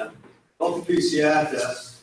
PCRs came from bacteria from the hot springs, PCR and they were used for. how they lie without the- I'm sorry, How many- I can answer a question if you give me a chance. Okay, if you can please ask the question and he can answer it directly, because talking over each other isn't helping anybody. All right, go ahead. So PCR test, the first one, it came from bacteria that live in hot springs, originally developed for amplification of genetic code. They weren't initially used to make testing But it turns out that that same snippet of enzyme replicate a tiny piece of protein in you to create a test. That's how it came about. And you know how many times they were doing, they kept doing the repetitions on it? I don't know how the right words to use, but they kept, when they were first doing it, we got all kinds of fake positives, which they did, because they kept running the repetitions too many times. And So- they finally said, oh, look, the cases are coming down, that's because they started doing less repetitions on the test. Every test, when it's developed, has a sweet spot for all you sports buffs. So as a test is developed, the confidence intervals, you first aim for the lower part, and once you get above that, you then figure out what the cap is. Any test, whether it's a blood test, a PCR test, a line test, rapid strep, they all have to be tested in that manner. So it's no different than any other test. How many people have died from the vaccines? Died from the vaccines. Died from the vaccines as a result of it. So right now, I know Maine numbers, no one's died, but 5 people had anaphylaxis. United States. Pardon me? Over the United States. I can try to look it up. I wasn't here prepared to answer. So this is very difficult to answer. There was 11. Please, answer the question directly and allow him to answer, and that's And it. they're not What's the reporting. from the Thank you. CDC? All right. What's the quote from the CDC? We will have order. Hey, you spent a fucking hour up here talking. No, you tried to ask a question, you were talking over the speaker. Your agenda and your propaganda. You will be asked to leave if you continue. I've been kicked out of better places. Thank you, Peter, if you can continue. Question, yes, sir. I have 2 questions. For the remote learning option, or the option for remote. Yep. Is there a way to do that? Is there a way for my children to do that without having tons of screen time? One of the problems I had with last year that really bugged me, and if you have 4 children and they all have computers, there's no way to monitor what they're doing on the computers, and they just have too much screen time. That was the biggest problem that I had last year. And so, and I didn't know what they were doing on the computers. Anyway, is the remote option, is there a way to do it where they're not gonna be on the computer 24/7? Yeah, that's an excellent question. And we're doing something different with the remote option this year for those students who want to pursue that option. And I don't know if one of the building administrators wants to answer that, but I'll answer it. I think Chad just left for a moment. But one of the things that's happening is in that remote option that's being offered this year, all of the content areas will be offered. A lot of it is asynchronous so that they do it at a different time, at a time of their choice. So they won't be on it all the time. And then there's somebody from the company that we're using that's checking in and making sure students are doing well. We're gonna have a liaison from the school checking in with the company as well to make sure students are keeping up with their assignments. It's gonna be different than what you saw last year. Okay. But I mean, it's gonna be computer-based then? Yes. It's still gonna be, you're not gonna be doing it in books? Right, if somebody chooses the fully remote option, that's what it's gonna look like, yeah. Now, I hate to say this, and I hope I don't jinx us, but if we get to a point where things get bad, like we did last year, and we have to go to a hybrid again because they were forced to go to the 3 feet, then it would be similar to what you had last year, every other day. We don't want to do that. We want to keep kids in here and stay as safe as we possibly can. One other question, if you don't mind. Are there any others, do you know what's going on in the state in terms of other schools? Are all schools requiring their children to wear masks, or is some not requiring? That's another excellent question. So school boards across the state are starting to have their meetings. This is an early meeting for us. Typically we meet a week later.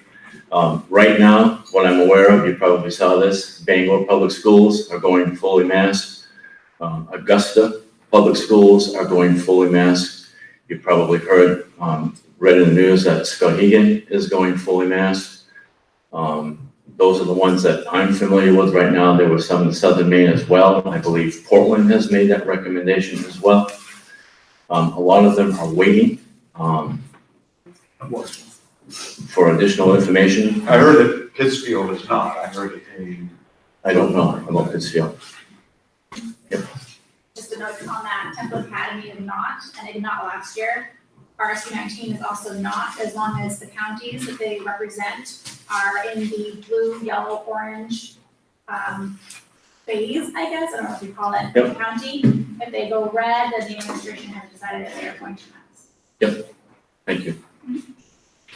So you reference sports, kids are out there playing sports right now, Yes, maskless. maskless, Playing yes, sports, throwing balls around at each other. but- Correct. And that's okay, but we need them to wear them at a desk, I don't understand the logic yet. they're outside, there's more air outside, more circulation, less chance for the virus to contract the virus. But in the cafeteria, they're gonna eat their lunch. You know, you just raised one of the points that we're struggling with right now, and we are struggling with that.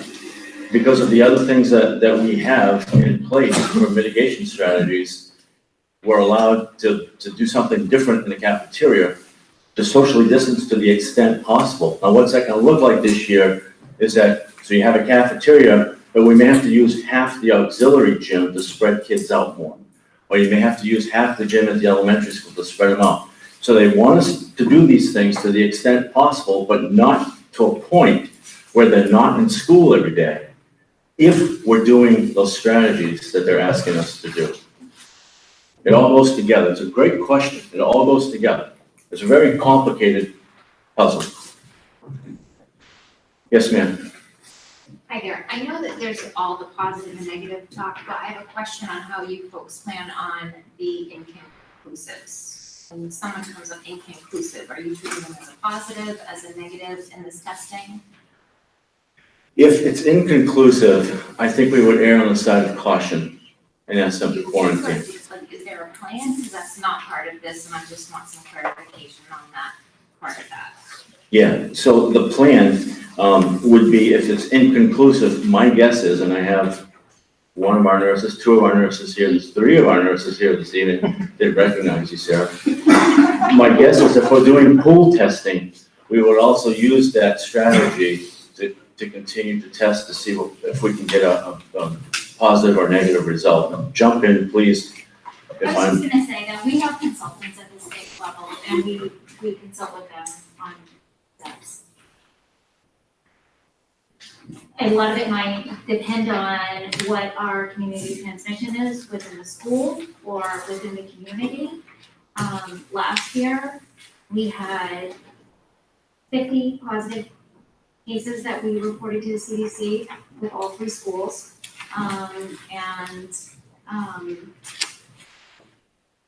Almost none of that was transmission in our school community, which again, we were all wearing masks at school, where everybody outside of school is not.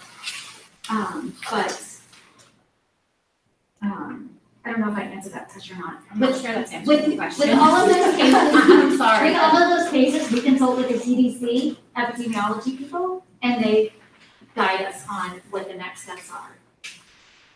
So like, for instance, if So we're in when outbreak you're testing, status. this is happening at school, and you get your results how long? And how, what's the turnaround? Approximately 48 hours. We'll have the results from the pool. So if it comes back inconclusive, which could be positive or negative, you're not sure how you'll treat it, So you'll then consult. So we have a specific protocol for pool testing that we have to follow. So if it's inconclusive, there's a protocol for that. What we would do is we would then follow it up with rapid testing to see if we got a positive. We can follow it up with another pool testing too. So there'll be a specific protocol to follow when we get an inconclusive. It doesn't necessarily mean that we treat it as a positive and do that. It's like Tammy said, it is dependent on what's going on in the community. And we will have to work with our reps from the DOE. And if we get a positive, like, pool one day, and everybody in that pool tests negative, we follow up with another method. And then if everybody tests negative again, then they get their PCR on that Monday, and if nothing's picked up then everybody's still coming to school every day. Does that make sense? Did that answer your question better? Sorry. Other questions, please? Yes, sir. One other question here. You mentioned in the beginning of your talk about school is compulsory.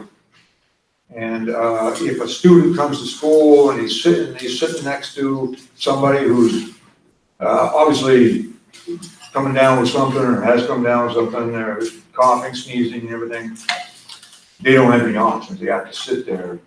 Is there no, if somebody comes to school, there's no kind of provision, are we making any accommodation for somebody who feels uncomfortable because of somebody next to them appears to be sick or something, are we not, is there no kind of steps? That's another good question, and that's where we rely on you as the parent.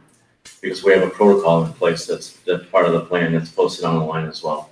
And so every day we ask you to, as a parent, to check with your child to make sure your child isn't feeling ill, isn't running a fever, doesn't have some of those things. If your child isn't feeling that way when they leave your home and they come to the school and somebody notices that, that's why we have the nurses who come in and check on the child. And if there's any indication that something could be wrong, then they're asked to leave until they get a test and find out that they're okay.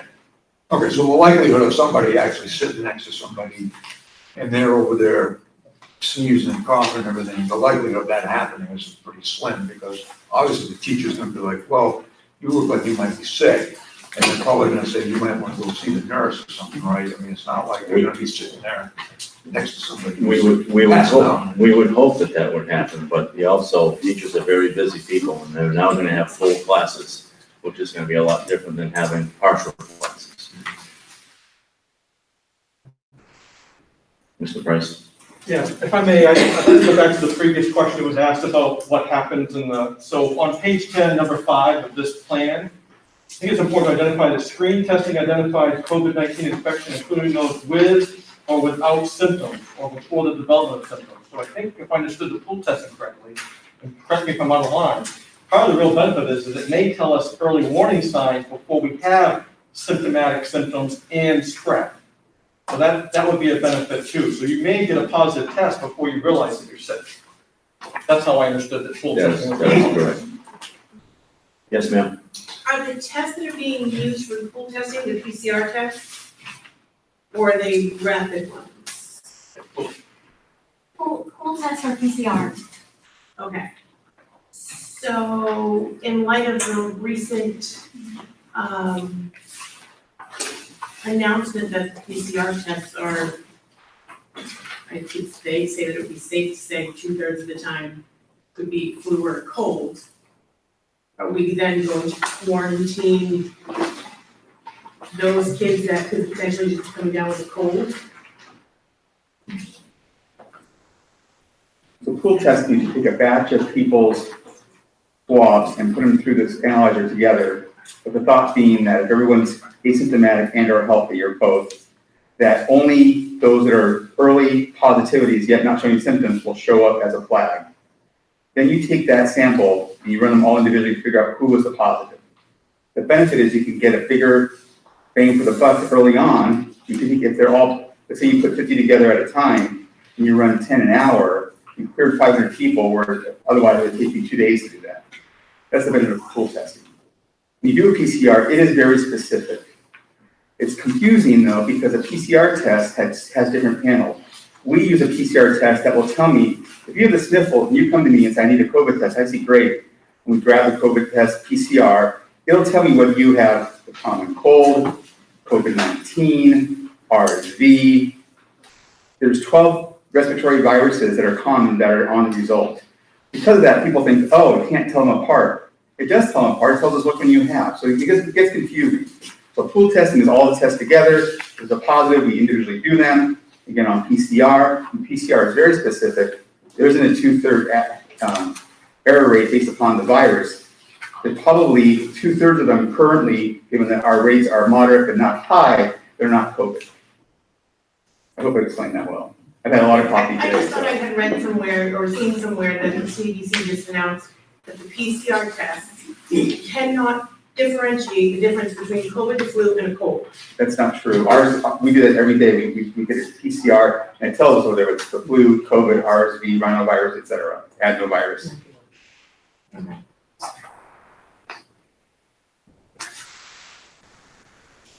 Anything else? Oh, How many kids are doing the pool testing in each school? We need to send a survey out to the parents, once, we have this meeting, and see how many parents are interested in doing it. Last spring, when I did an informal survey, I sent it out, it was an anonymous survey. We needed to have at least 30% in each of the buildings, students and staff participate in order for it to count, so that we could use it. And we had that 30% in each of the buildings last year as an informal survey. Yes, sir. Are students gonna be playing sports throughout the school year, masked or unmasked? I know you're touching upon Glenn's question.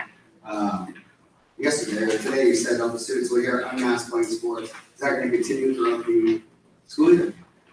They're gonna play basketball, baseball, football, masked? So that's one of those questions where you have a crystal ball, because I'm not sure. And I answer that in all honesty. I mean, between now and basketball season, when everybody's inside, I don't know what things are gonna look like. And we're hoping that if we do some of the right things now, that we'll be able to continue doing what we're doing. I just don't see the common sense factor, I guess. Maybe this is a question for Dr. Diaz, where right now, well, in 2 weeks when the kids come back to school, they're gonna be wearing masks inside. And then 40 of them can go outside immediately and play together. Excuse me, without masks. When I played sports, I mean, you're spitting, you're high-fiving, you're all riled up. Is the virus cool out there? Does it spread? So I played a non-contact sport called rugby drawn-up, so had none of that. So what we've learned, the virus is very brittle outside. This room actually would be a terrible room if somebody here had the Delta variant. There's no airflow, it's hot and humid, and we're all in the same place for almost 2 hours. This would be not good.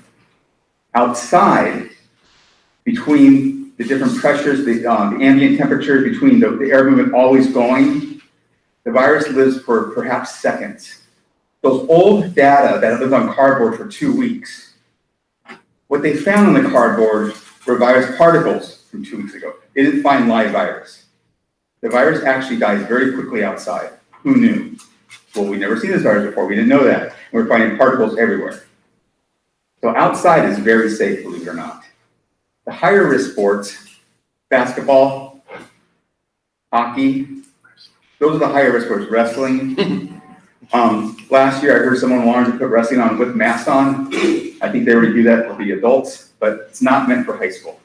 So right now you can say that for the fall sports where they're primarily outside, it's a very safe risk strategy to do sports outside as long as we can. Be the same thing having classes outside. Classes outside would be a lot safer than classes inside. It is this stagnant air where things are just hanging in the air because of humidity that actually makes this a high-risk room. In any room like it, not just this room. So yes, there is a huge difference. You tell me how many microns that filter is that you're wearing on your face? This is a surgical mask, not N95. The reference to N95 earlier about hypoxemia was a micron of 0.05, but that's not what I'm All right, how small is the virus? I haven't measured one recently, but I'm guessing around 0.03. Yeah, so you're basically trying to keep out the virus, it's like trying to keep the mosquito off, so it's training on things. The mask was not developed for you to have protection from me. I'm sorry, for me to have protection from you. The masks were developed for you to have protection from me. The fact that the larger droplets are trapped on the inside of the mask is the first benefit of a mask. So all these kids are given N95 masks when they come to school? No one's doing N95. What's that? What's that mask? We can talk after. I'm not sure how to answer your question. You can talk over me each time. So if you want to talk afterwards, I'll make myself. I can't hear you, you got that mask on. Sorry. I got another question. You're trusting the CDC and all these people. These are the same people that said there was no other option and that they had to come up with a vaccine. And there was, and it's been proven, other options. Hydrochloroquine, zinc, ivermectin. There were other things, so had they not lied, then these things would have been the first thing that would have been used. So if you continue to follow the science. The CDC guidelines. CDC is not following the science, not even following their own science. Anything else? Thanks, Scott, I can let you go. All the items you listed have not been proven to do one thing on COVID, either prevention or treatment. I recommend note, none of the things you listed have proven to save lives or change the disease course. Now, things have been proven, let me finish. Monoclonal antibodies have shown they can save lives, and that's what we're using now. The problem with that is that for some people who have severe disease, even monoclonal antibodies doesn't change the course. The best course is prevention. The best preventive course is vaccinations, masking, and one little caveat that's not so fun to hear, typically 75 to 80% population vaccination is herd immunity, typically. With this R naught, probably close to 4, we're probably going to be 90 to 95% of the community vaccinated to stem the tide. I'm not making these numbers up, you can look them up, but the meds you listed, if you go to any reputable source, you'll find have not changed the course of one COVID case. Thank you very much. Yes, sir. Can I ask one question? Have there been any studies that conclude that masks are effective in stemming the spread of COVID-19? Yes, and the best study is what happened the last year. I'm talking about comparative studies. I'm talking about, the things that they show somebody sneezing over the mask. I'm talking about when they compare populations of masks. Is there a study? Yeah, so the closest study is there was a hospital in Asia that took people, and we can never do this in the US, four ward bay in the hospital of horrible respiratory viruses, pandemic flu. Half the workers were given masks and half were not. I'm not making this up. The half who were not, half of them got sick, and the same percentage died as in the community fatality rate. And those who wore masks had mitigated that spread, and probably, as Peter said earlier, it's not just the mask. The people who were masked also had good hand hygiene, they were more cognizant of it, they tapped out when they had to. So I can't tell you it's only the mask, but it's obvious that mask as part of the whole paradigm makes a huge difference in mitigating the spread of respiratory viruses. Have you heard of the Denmark study there? They did a study in Denmark with masks, and they think it was completely unconclusive, didn't show anything. I've not seen it. I'll give you my email. You can send it to me, and I'd be happy to look at it with you. Dr. Diaz? Yes, sir. Could I ask you, you mentioned something about herd immunity. Do those numbers include children up to a certain age, or what is that the total population? Great question. Back in 2009, when we had the pandemic flu H1N1, there was a state who was successful in getting 80% of the school children vaccinated. And if you remember then, the vaccine was not available when the pandemic started on the west coast of the US and swept across to the east. The state that had that 8% school child age vaccination rate was Maine. Maine had the lowest impact of H1N1 epidemic because we had herd immunity at 80% in school children, proving that this is where most of the interaction took place on spreading that virus. And that was flu, it's not COVID. They're thinking, though, that in general, that 80% rate is what translates to people quoting you need 75 to 80% of immunization or vaccination in a population to get herd immunity. That is predicated on an R naught of somewhere between 1.5 to 2.5. We're above 3 with alpha COVID, and delta COVID has not yet been elucidated. But you can be sure it's going to be higher than 3.5, in which case you need a higher herd immunity rate. Including children? Including children, all comers. Thank you. All right, I'm gonna bring this back to the board because we're the ones that need to be asking some questions, so. Excuse me, I'm bringing this back to the board so that we can discuss this and ask questions of the appropriate people as we need to. So, all right, so we've heard the presentation. We can start with a motion and then have a discussion. Or we can start with discussion, but either way, we need to end up with a motion of some For sort. the purpose of discussion, I move the plan as proposed. For the purpose of discussion, I move the plan as presented. Okay, so we have a motion. Do we have a second? so we can discuss it. Yeah, I'll second it. Okay, we have a motion, we have a second. Okay, now we'll have discussion. So, any board members that want to discuss, do you have any questions for Dr. Diaz? I just want to make sure people have an opportunity on the board to say what they want to say and ask the questions they want to, because ultimately we need to vote on them. So, anybody would like to begin?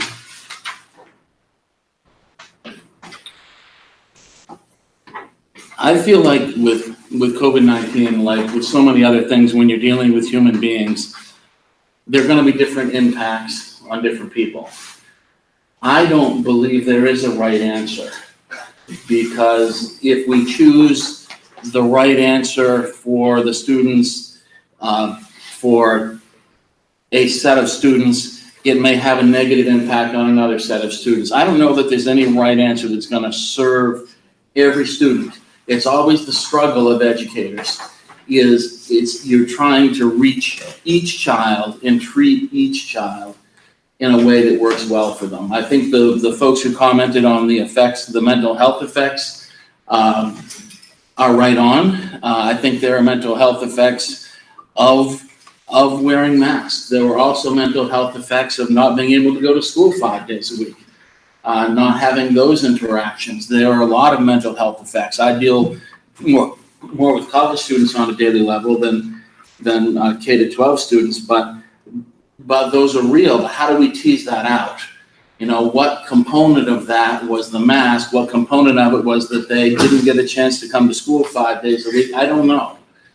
Going back to what Mr. Tivitok said about not being a doctor, I'm not a virologist or an epidemiologist.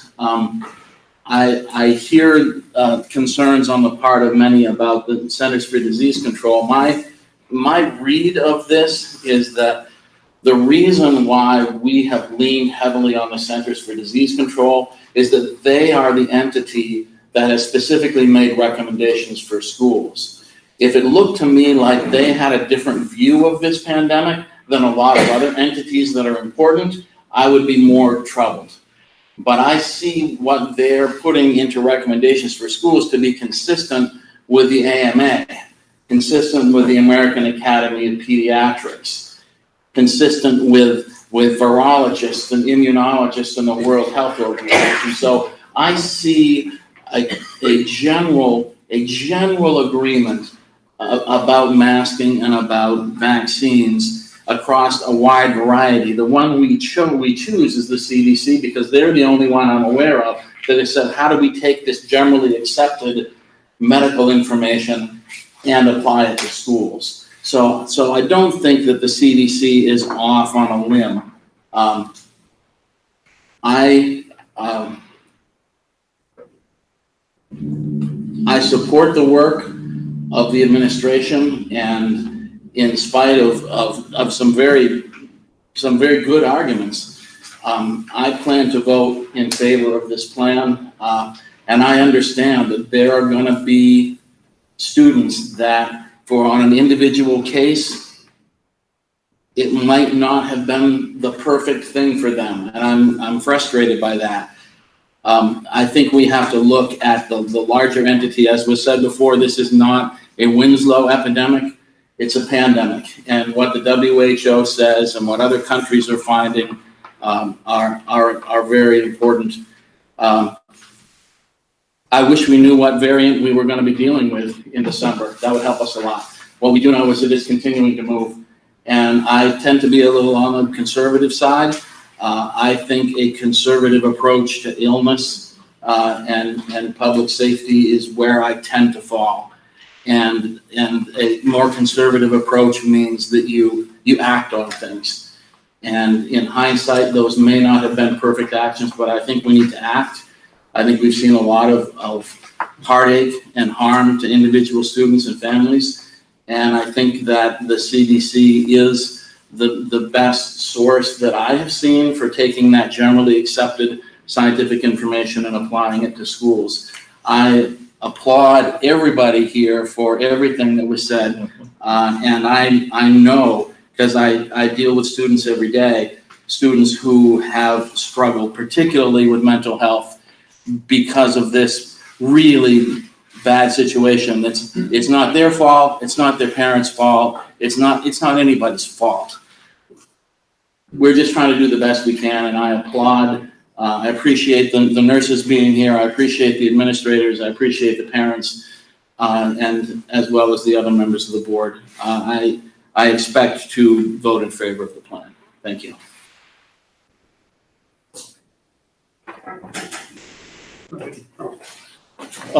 First of all, I'll echo Jay's comments. Regardless of whether I agree with opinions or statements, I teach history, I teach civics, and this is what I ask my students to do, to participate. And I would ask all of you to continue participating. This is the first school board meeting where there's been more than 2 or 3 parents. The first one since I've been on the board. Generally, if parents are there, they're there to see their child receiving an award, which is awesome. We love to see that. Gold medals that can be worn at graduation, that's really cool stuff. But this kind of participation is good. This kind of disagreement is good. Even when it ruffles feathers and pisses people off. Now, I've reached out to many people who contacted me via email. I looked at the articles that you sent me. I read them. I've looked at the Denmark study. Pre-October 2020, not peer-reviewed. That means it did not go through a critical process of people looking at it to determine whether it was factual or not. I have the data right here. Johns Hopkins says that. 351 million vaccines provided in the United States. Data as of August 12th. 351 million. Deaths less than 7,000. How many different reports? This is from the CDC, and you can use whatever data you wish, but we have to use data from a specific point. To the point of people saying that science doesn't work, that we've never defeated a disease. How many of you had polio? Me. Did you get a vaccine for it, ma'am? 3. 3, before or after? Before. Okay. But there are 3 types of polio. Hold on. 3 types of polio. Bovar is the crippling. Right. Fortunately for me, I had a neighbor who was senator, blah, blah, blah. I had an iron lung sitting outside of my room if I needed it. But I didn't because I had shots. I had to learn to walk. I'm 82 years old and I can run. And that's cool. How many people here have had smallpox? How many people here have had smallpox? The answer is none. The answer is none because the CDC, working with the World Health Organization, starting in the late 60s, went on a worldwide vaccine campaign to eliminate smallpox from the face of the earth. And they did it. It's in 2 places, we hope. One's in the CDC vault, and the other's in Moscow. Given how Russia is, I have little faith that it still remains only there, but I can only do so much. I live in Winslow, Maine. I appreciate everybody who sent me stuff, even if it disagrees, even if I disagree with them. I learned and I read. I teach high school. I teach the kids that are emotionally damaged. I teach at the alternative high school. All of those ones with anxiety and depression, the ones that don't want to come to school in the first place. I am aware, personally, of what their wearing masks has been like. I go back to that in a week and a half. I teach at Thomas. I saw, and in fact, I received those nasal swabs twice a week starting last October, I am pretty cancer-free. I'm pretty COVID-free too, damn it. Ma'am, we can discuss this after. I would love to sit down and discuss this with you after. But this is my turn to speak. Well, I think you're 3 minutes. Oh, excuse me. The board gets to speak, and Earl, I mean. just I'm gonna wrap it up. Thank you. Last thing, I teach at adult ed. Okay? I teach at adult ed. I taught a civics course there last fall. I had 3 students, which is awesome, because this is 3 adults who realized that they needed to do something different and actually go back. We friggin' did everything we were supposed to. People took their temperatures when they came in the door. They sat more than 6 feet apart. The teacher before me sanitized the desks. I sanitized after. Everybody wore their masks. One of the students who graduated in December didn't get to cross the stage in May because she died. She died in April, and she left behind right now, sorry, sir. She died in April, and she left behind right now an 8-month-old child. Because somebody made a choice. A choice. We can hear you, you don't have To sit next to her. Because I'm not, and I apologize. I apologize. I get excited. Sir, I will talk with you all you want after this meeting. I'm voting yes. I appreciate. It's already been said. Good to know. Thank you. I thank you. It's already been. I think Hold on, what we got here, so. what you said. I'm a parent. I have watched several of the school board meetings online and parents aren't allowed to attend. I had 2 teachers contact me today asking when and where is that school board meeting again? I would just like to say whoever is giving the information, that they make it maybe just a little bit more easy to find. It's hard, and if it's hard for the teachers, it's hard for the parents. No.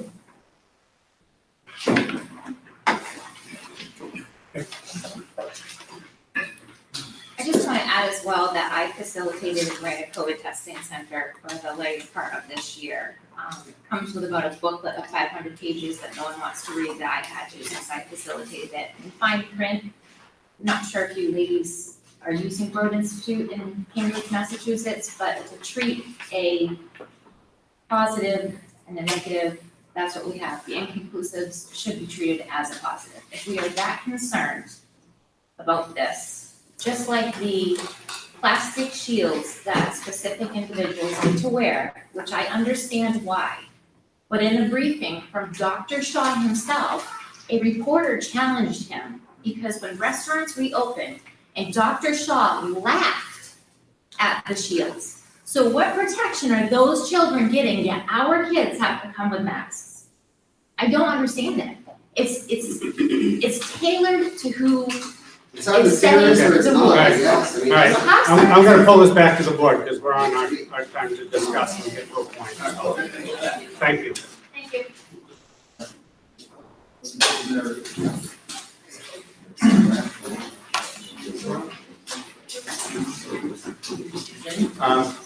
John.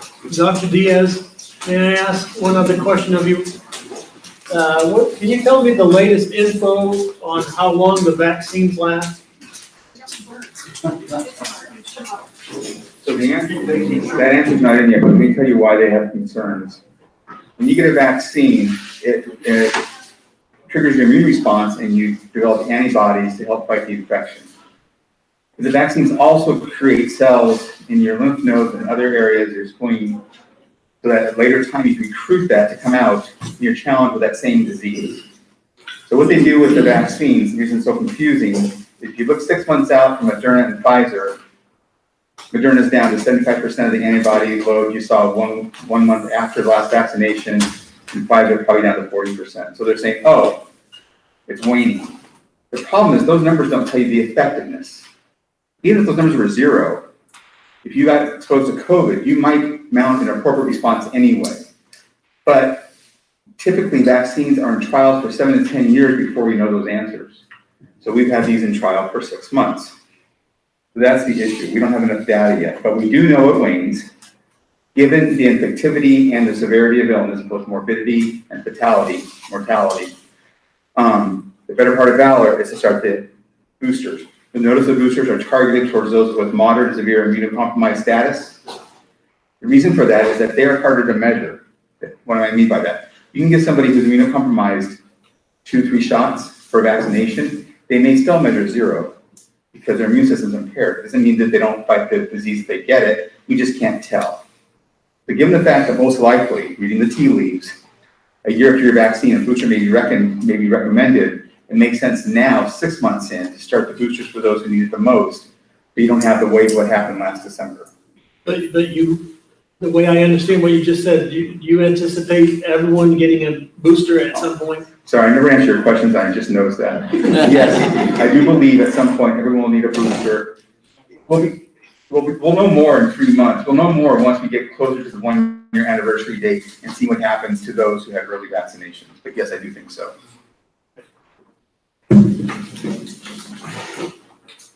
Well, I have some comments. I'll try to be brief, but it is an emotional topic, so I agree with Earl on that. Not being a medical expert, when we started this, we had to rely on the CDC as a guideline to set a plan, and as a group, at the time, the board voted unanimously to accept their, Jay hit the nail on the head, answer. Because none of us know what the future holds. So it started off this way, and I went back and to make this decision, I looked at what is our job as a school board member? What is our job? And our job is to provide the best education we can for the taxes that you all pay. I mean, we can only, perfect scenario would be if we had a teacher for every kid and had a separate building. We just can't afford that. We obviously know that there's limitations to any decision we make. So what was our top goal? And we've discussed this already. We've had this discussion as a board. If you've been to other board members, other board meetings, you've heard this. And again, please come to as many as you can. It's my opinion that what affected learning last year, lost the most of, was not going to school every day. The teachers tell me this, the administrators tell me this. It was obvious. My daughter came home and said, how can you really learn correctly when you're a couple days away from following up on what you learned? You know what I mean? You can't even ask questions. There wasn't enough time. So that's the number one thing that we have to do as a board, is get the kids back to school 5 days a week. Okay? Mr. Tibetot, our nurses, our doctor have come up with a plan to get that one thing accomplished. The CDC has said, if you do this, we can accomplish the best thing we can do. Now, I totally agree with some of these comments. Meg was saying about anxiety. Totally right. Scott and Gail, they left, but they were making points about low levels of oxygen. I felt that when I wore masks. I would get dizzy. Some people know that that's true. You look at David, you made a couple great points. Masking children properly is almost impossible for the young ones. You see them on these planes, get kicked off the planes because they can't put the mask on right. We can't be perfect, okay? But we can try. We can take the step. Amy said something about mental health. Oh my goodness, how true is that? And that's the one thing I've asked this question multiple times, as the board knows. What about the mental health of these children? I think of the kids that are in junior high as being the ones that are probably going to be affected the most, because they're at the point where their whole life is changing because of nature. And now all of a sudden you throw a mask on them, there's too much going on there. David, you made this kind of just circle things that made me go, wow. washing masks. I'll give you that. I wore a mask over and over and never thought that it was that important. And I've never worn masks in my life. Doctor probably knew that was important. I didn't. So our top goal is to get maximum 5 days a week learning. And I think we might be able to all agree on that. That might be the only thing we can agree on tonight. There was a whole lot of conflicting information, and that's part of our problem, is that we're being told one thing from one group, one thing from another group, and not always the same information. I asked this question on purpose about the vaccines. They said it's going to keep you 95% safe, and now they have to give a booster. So it doesn't sound like it's 95% for a long time, just a short time. And then there was, in the beginning, you don't have to wear a mask. And then they said, you have to wear a mask. And then they said, you got to wear 2 masks. Now, I use common sense. Someone said common sense. If you have to wear 2 masks, that means one isn't doing the job. But then I found out something from the doctor tonight, and I circled that. The more particles you breathe in, the sicker you get. I didn't know that. I just never heard that. So we're learning something here tonight. Just a lot of information. Air conditioner come on because I'm a hot topic. If that gets too loud, I can actually turn it back on. Okay, so just to quickly finish what I wanted to say about this, there was a whole lot of people that have died with COVID. But from what I understand, some of them would have died anyway. And they were dying, not necessarily all dying from COVID, but with COVID. So that's a conflict of the way it was worded. 904 people. So in the state of Maine, that's an awful thing, but apparently some of them were on the way not doing well to begin with. I wrote down some things for pro-mask and anti-mask. Masks can help stop the spread of the virus, mostly by coughing, I thought. Anti-masks can cause physical, mental problems, but we all agree, I think, on that one, but you gotta make a decision. I put vaccines and masks together and help make a safer environment, but the vaccines are supposed to make mask wearing unneeded, we were told. So the information is mixed. That's the point I was trying to say. And I think the long-term goal should be to get back to school in a manner similar to pre-COVID. That's our goal. With the new understanding of how things are never quite the same, we're going to have different priorities than we have had before. I wasn't one to wash my hands every time I did something, and now I do it more often and I don't mind. So things have changed because of that. I think this decision kind of reminds me of the one we made when we were talking about getting an auditorium. We had 2 sides, and we both argued our points, and both sides had points that were correct. Some said the taxes were going to go up too much. Other people said we need these things for the auditorium for services for the children. So there was people on both sides that were both right in what they were saying, but you have to make a compromise. Now I'm going to base my vote on our job, number one job. Remember what I told you our number one job was? And the goal is to maximize in-person learning. That's what we need to do to help our kids learn. We have to maximize their days in the school. Right now, the plan we have to do that is the one that's presented by the superintendent and the administration.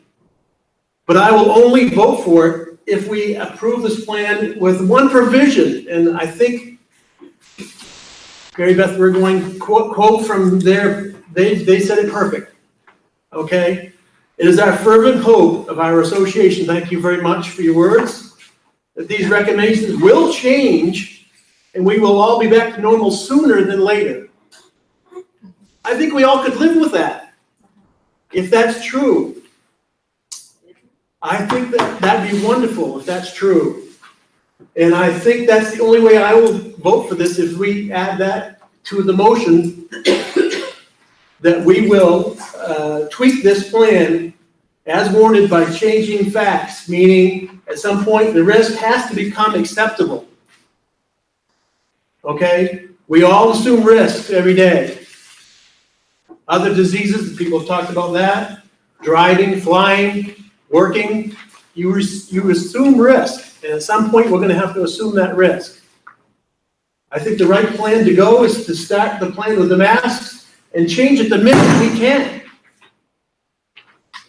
Okay, we're gonna have another meeting like this, and you guys can all come and talk again. Let's do that, and let's change this plan back. Let's get back to life. I'm sick of COVID. I think you all are. There's one thing I want to say, though, is the COVID will reach that level of acceptance and risk by everyone at a different time. And let's respect those differences.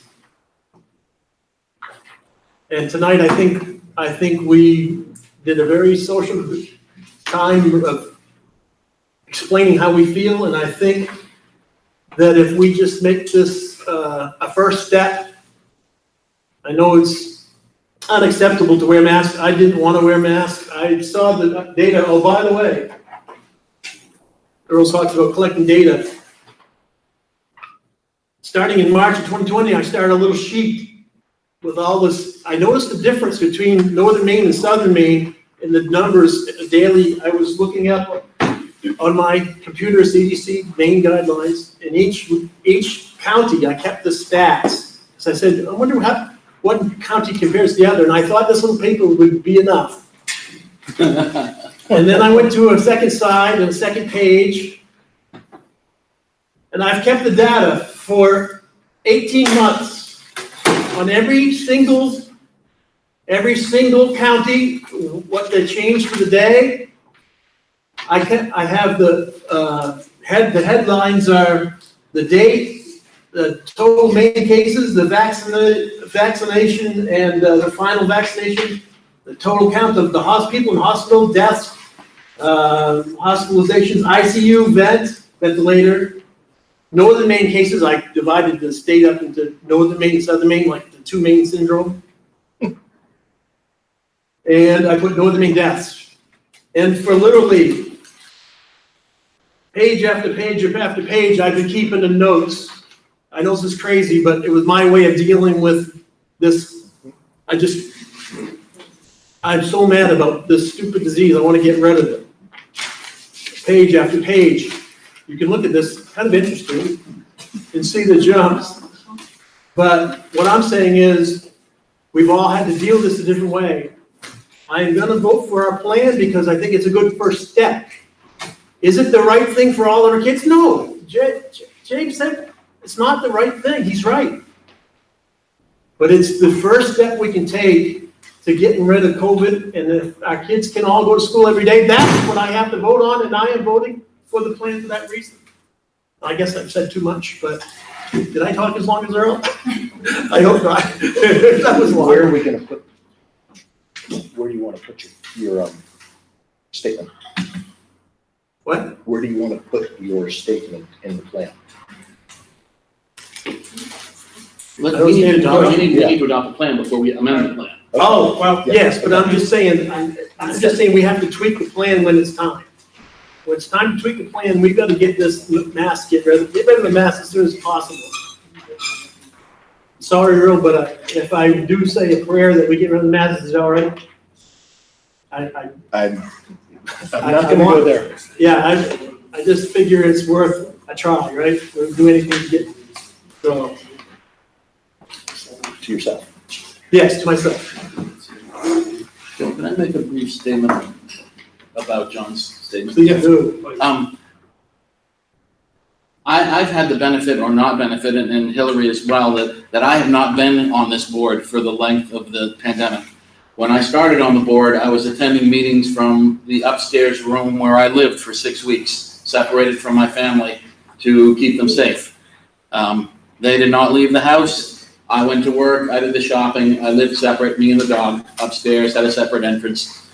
So we have all gone through different processes with this. But I disagree with your saying this is the first step, because in my experience, at almost every meeting that I've been to, we have tweaked something. There's always been something new from the CDC. And Peter has said, here's what's changed this time. And the administrative team isn't meeting till tomorrow, but here's what we're talking about doing. So I think this is another in a First series next of step. steps. Okay, I agree. First next step. I know a lot's been said already. Do you over here have anything you wanted to add that maybe hasn't already been said? I agree. We're here to educate kids, and to get them in the buildings 5 days a week is our best chance. And we're trying to come up with a plan with all the information we have, and we'll give it a shot. If we can back off restrictions, it's working, we're gonna do it.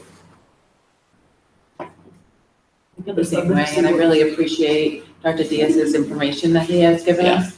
Because I really think that, like, the parents voice their concerns, and I agree. I don't want my children going into school with their masks on, but I also want them going to school 5 days a week, because last year it was not, it wasn't the best school year. So, and I think that we need to go forward, and then as things change, we can change with them, let our guidelines change. Thank you, Hildy.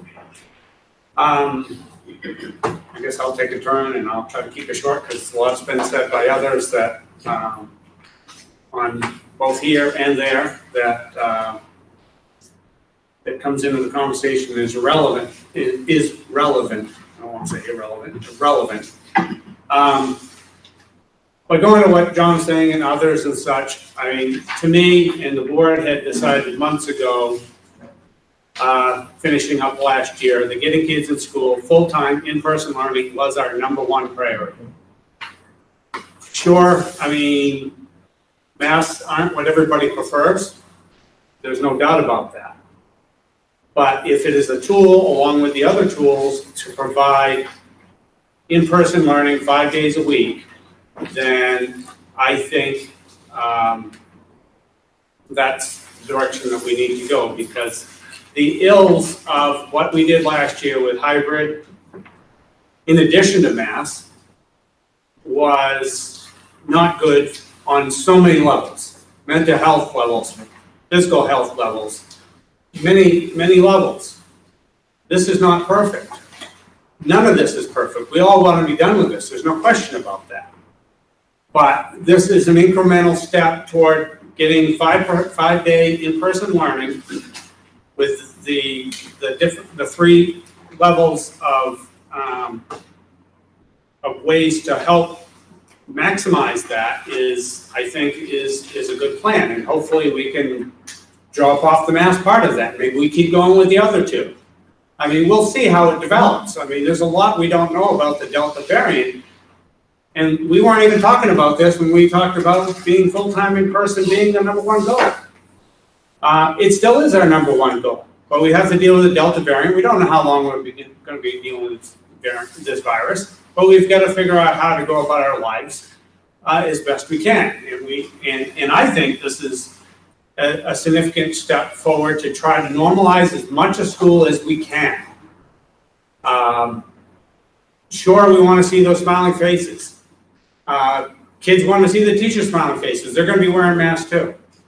But, compared to the hybrid, because of what was going on, I think it's the smallest price to pay that we can have, I think, to try to achieve what the board's goal was. So, I mean, that's what I think we need to shoot for.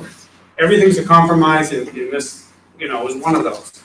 And going to some of the other things that were mentioned that go into this, John said people are getting it at different places, arriving at how they're dealing with this different ways. And we all have to remember that students and families are also different. And we have students in the school that are coming from homeless situations. We have students that are from very affluent situations. Kids, particularly on the homeless side of things and of financial and family disadvantages because of various things with their families, being in school is the best place for them by a by a long shot for a lot of reasons. Educationally, surely, emotionally, socially, nutritionally. I mean, the list goes on. I mean, so we have to, you remember, we're not talking about just our situations. So we've got to try to do the best we can for the most students and try to achieve that goal. So while the masks aren't perfect, the socialization of not being in school, I mean, being in school is a huge step forward to some of the socialization and mental health issues that a lot of kids struggled with last year and still do. And we've hired additional staff, social workers, other things to help to mitigate those things and try to get our way back from them. So, so anyway, I could keep going, but I mean, this is not somebody mentioned this was a partisan thing. It's not a partisan thing. I think we have lots of representation in our schools and our board and so forth. It surely isn't that. Everybody comes at it with different experiences, and we're trying to do the best we can for our students and our school system, our staff. We need it. There's no good to having students here if the staff is not healthy in here as well. You need teachers to teach students, so it's an important piece there as well. So it all goes together. Going to all that, getting kids in school, I'll go a little step further. Somebody mentioned, the important school events and rallies and dances and all those things. None of those are going to happen if we're hybrid. Keeping masks in place to the point where it can help us keep kids in school, we can hopefully have those things. I mean, we're trying to make this as normal as we can. And we'll see how it goes. Like I said, there's a lot unknown on the Delta variant. Some states it's not going so well. I'm hoping, Maine's vaccination rates and infection rate is lower than other states, and hopefully, we can relax things going forward at the earliest point. I don't know how to exactly word it because we don't have data points to measure exactly what that point is that we can re-examine this. But the board members have the ability to bring things to the board for discussion as they deem appropriate, to bring it to my attention, and we can put it on the agenda and discuss it. So that is something we can discuss. Peter. So we tried to be as inclusive as possible of the plan without being overwhelming. And John, if you look at page 4, see if that last paragraph is what you're talking about. With these 3 critical safety measures recommended by the MDOE in place, vaccination, pool testing, and the wearing of masks for all individuals regardless of vaccination status, it remains critically important to develop reopening plans that can be revised and adapted depending on the level of viral transmission in the school or in the community, and done in close communication with local and state public health authorities. Yes. We have to follow up on that part of the plans, and I'm fine. Keep trying to get back to normal. It's the right way to go. And hopefully as information becomes available and with more, whether it's from the CDC or other sources, is there surely not the only source out there, but to determine whether or not the circumstances have changed to the point that a board member wants to bring it back to the board for discussion. We can go there, if we see a significant enough thing that somebody wants to bring that as an agenda item that the board can discuss. So I could keep going, but I won't because it's pretty much been covered by a lot of people. I will say thank you to everybody for coming and discussing it. We don't take this lightly. To say on a personal note, I mean, my kids have lived through this. I had a senior at the beginning of this in high school. She went through her first year of college dealing with this and the testing multiple times a week and doing classes from her dorm room and on a computer and living all that. I had a son that missed his college graduation because of this. This is personal. We all have lived this on different levels. We're not taking this lightly. We're trying to do the best we can for our kids to get them back in school because we know that's where they need to be. They need to be with their friends. They need to be in front of teachers. They need to get as much of that experience of in-person learning 5 days a week as they can get. that's the number one goal, and that's what I'm basing my vote on, and I think that's pretty much the gist on the board, so. Unless any of the other board members have anything else they want to add, I guess I'd entertain, we've already had a motion and a second. Call the question. Excuse me? Call the question. We have a motion to move the question. So. Second. We have a second. So I guess the question is on the floor, for all in favor of the Winslow Public Schools plan for reopening for 2021-22, 2022, that's been presented. All in favor of the plan as presented. Okay, it's unanimous. Thank you. Okay. So we'll move on to the other item on the agenda. You can hang around if you'd like. Feel free to keep going. Thank you, Dr. Diaz, for coming. By the way.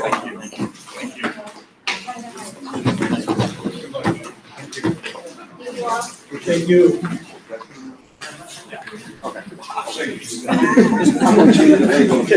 Was it something we said?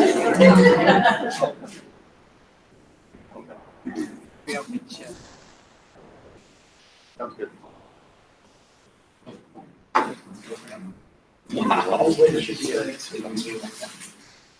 Yeah, the nurse. We're ready. Come out.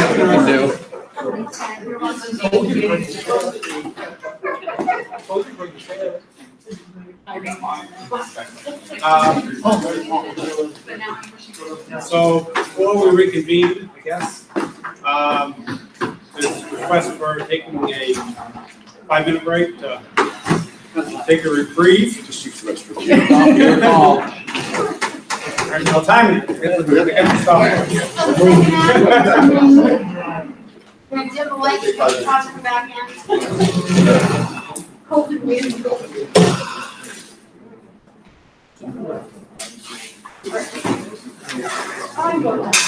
Who crafted that device?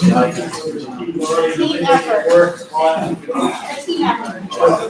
Once I saw that on there, I thought, this is my saving grace. Okay, John, we're not all saying, woo, that's, I mean, come on. Right, I know that, but my point is you wrote it in your statement. Well, yeah, you guys have, we have them at the back of the question. Right, but I'm saying that, by coming out as association, it's saying, this is what we feel. I'll say, woo, that. Yeah.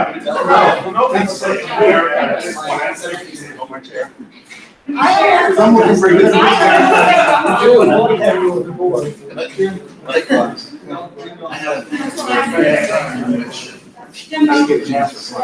I'll see about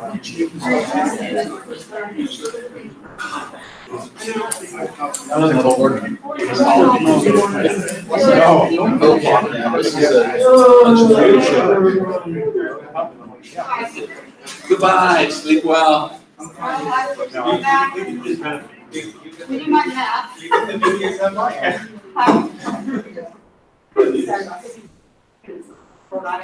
Right.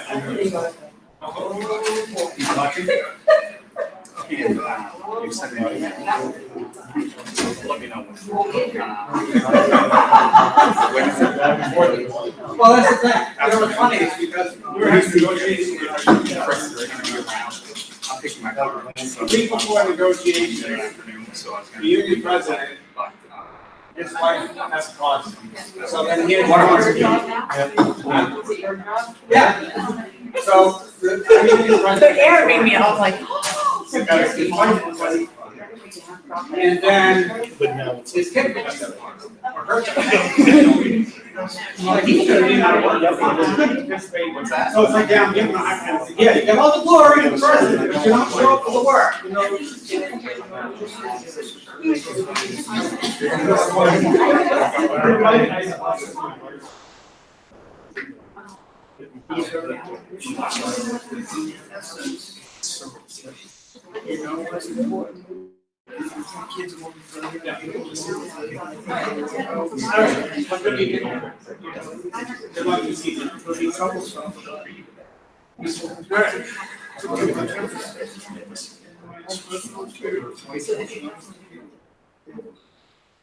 These are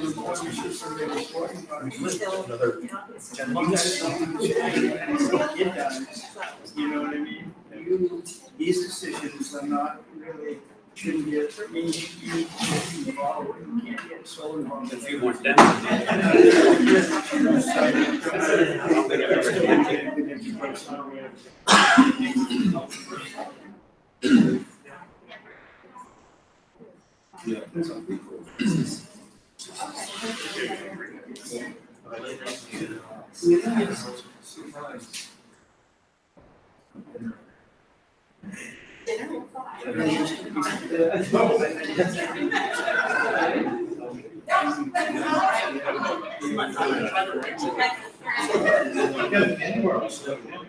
Thank you, that's very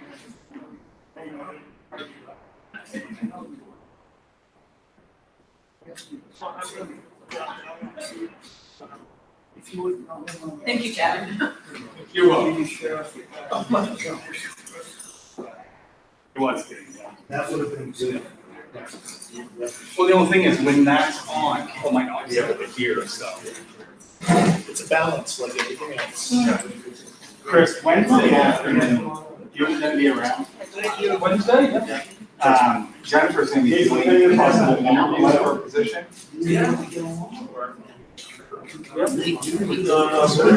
Saturday, I would assume in the morning. I was expecting. I love Ben, he is so nice.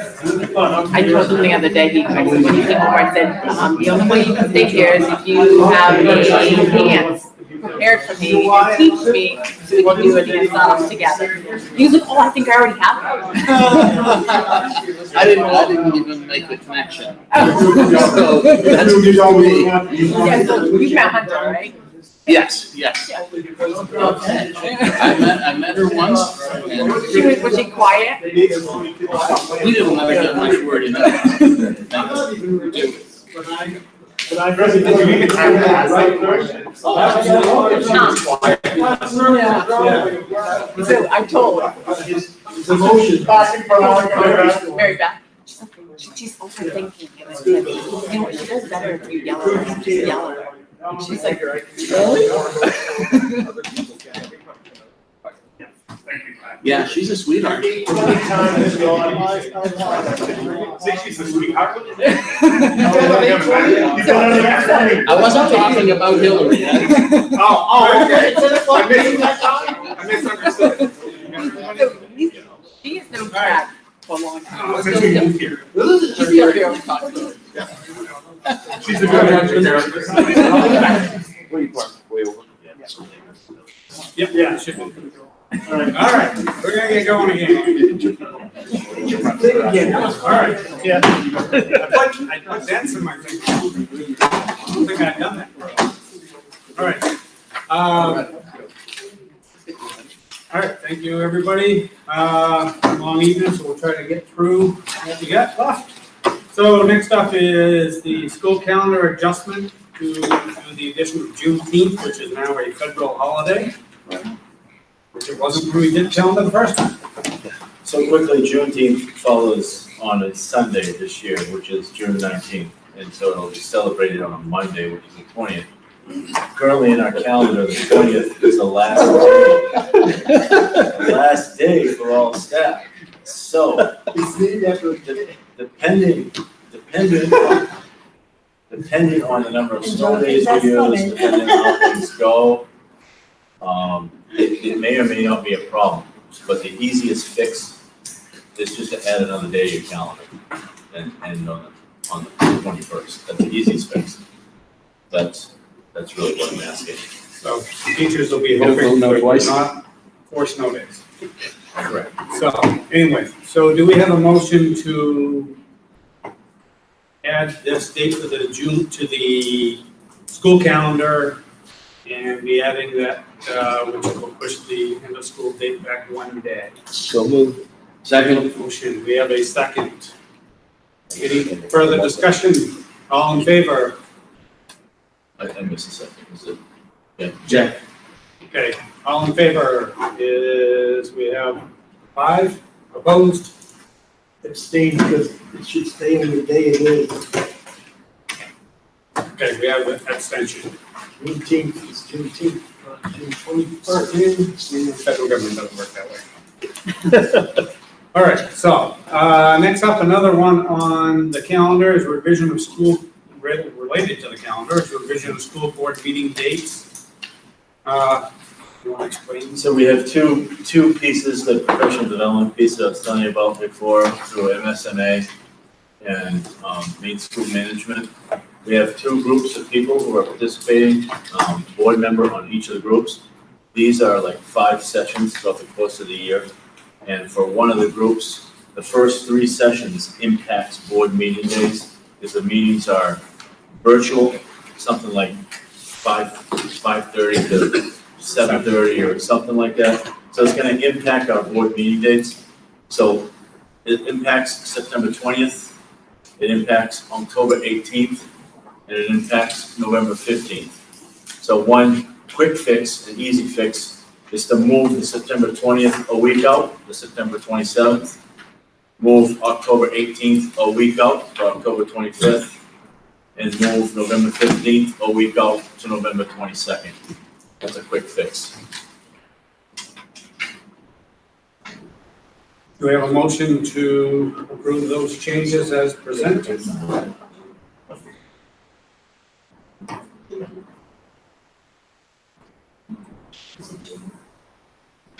Okay, so. It's Thanksgiving. Just as a matter of information, Mondays are gonna tend to be travel days for me in the fall anywhere around the state.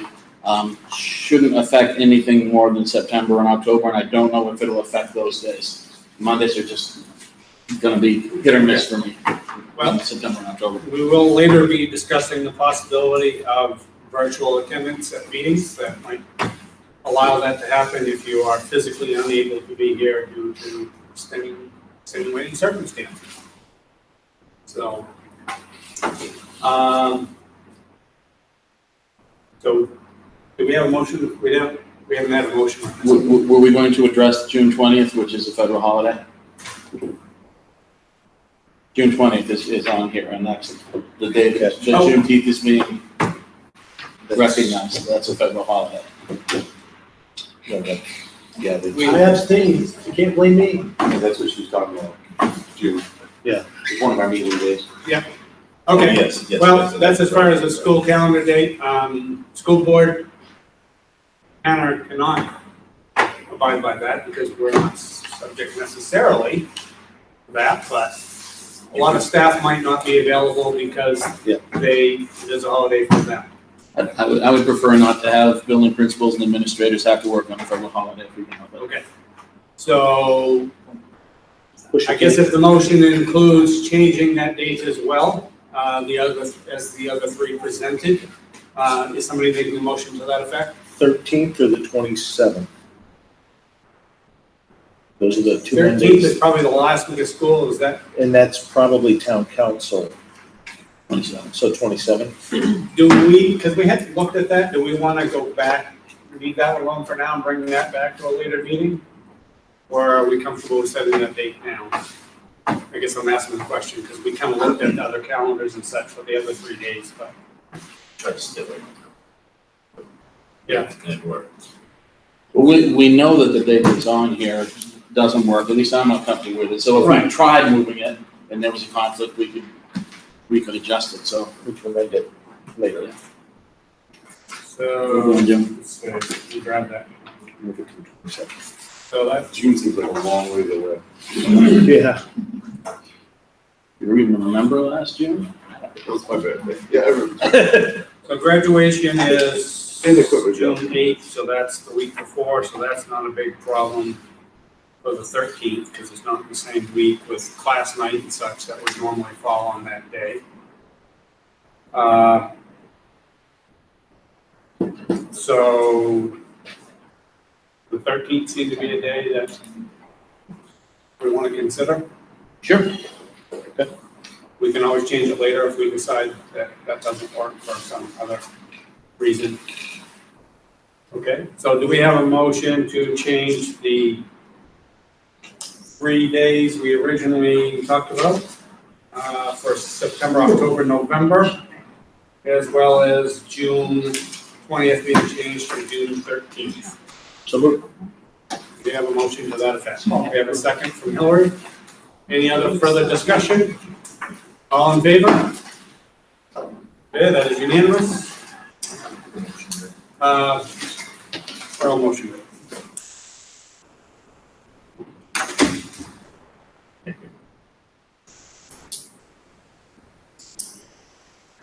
All right, so, new business. Waiver of competitive bidding, Winslow Elementary Edition. So this is a really big deal. I think I sent all of you in your packets, you have the official letter from state regarding the waiver of competitive bidding. We had to apply to both the commissioner and to the Bureau of General Business. And they don't come easily. We had to state our case, our position as to why we wanted this to happen. And essentially what we used was the fact that we have, thank you, the fact that we have a limited amount of time to expend the funds as number one. Second piece that we had in our favor is that we just completed a building project and it made perfect sense to continue with our architect and our construction company that we were using because they are familiar with the building. It's number two.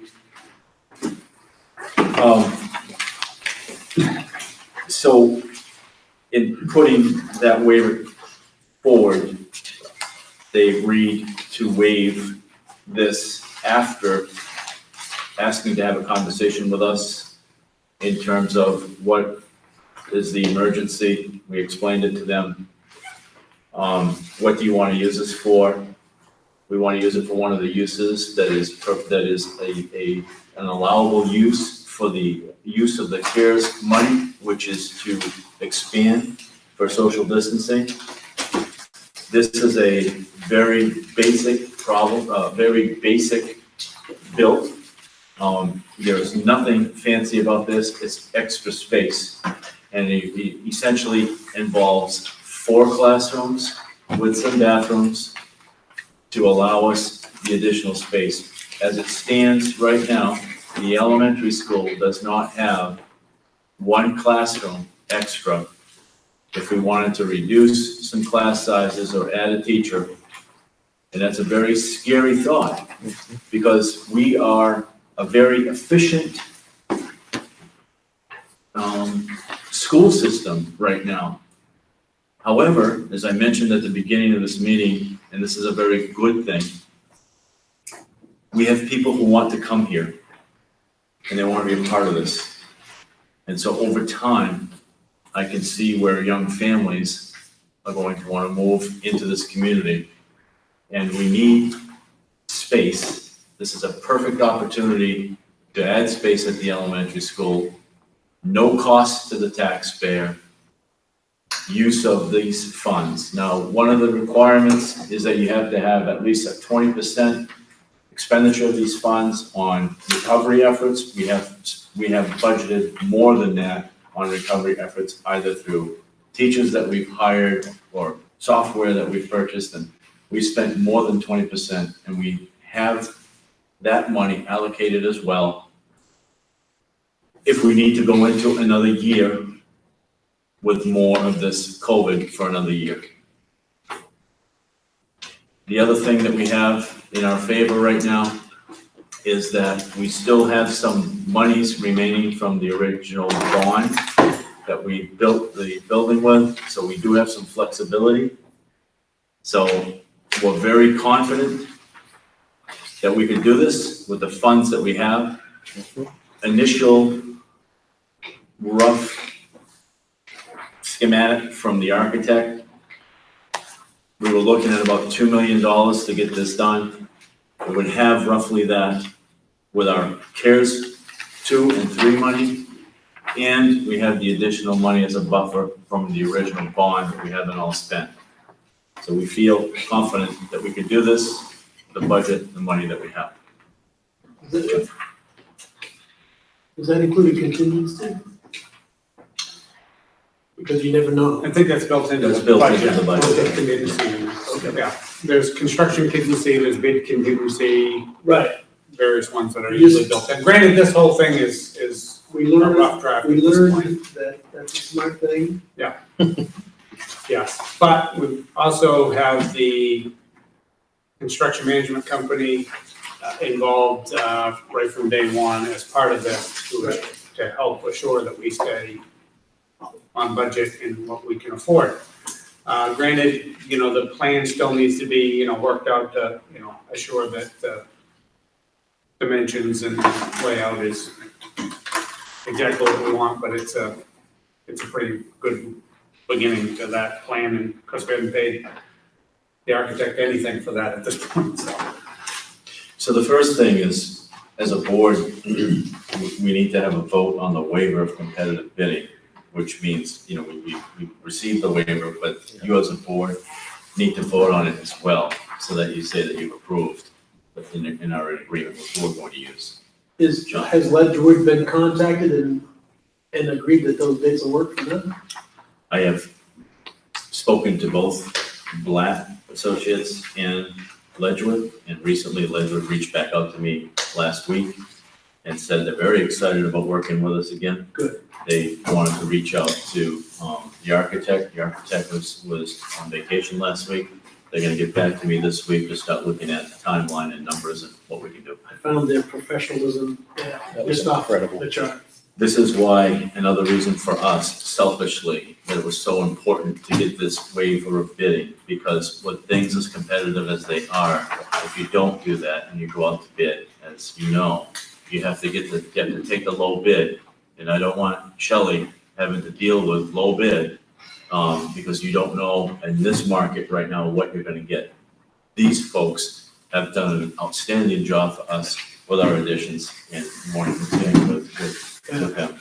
So, although the previous project didn't go originally as planned because of the inflation of construction costs, once we did approve a plan that had various contingencies and so forth in it, I can tell you Ledgewood and Doug Breer, they did a outstanding job finding ways to keep the cost out where they could, such as ground heating for concrete and other things that they planned and organized in such a way to minimize expenses where they had built in money for those things if they had to do them. And if they had just, gone about it whatever way was the most convenient versus the most cost effective, we wouldn't necessarily have some of the money that he mentioned left over that we ended up with that helps make this project possible. Ironically, COVID helped us. It could actually. That was Because a they part were of able to it, get the but job done quicker. it was a part of it, but there was a lot of things they did. The ground heaters alone was a huge expense they were able to avoid.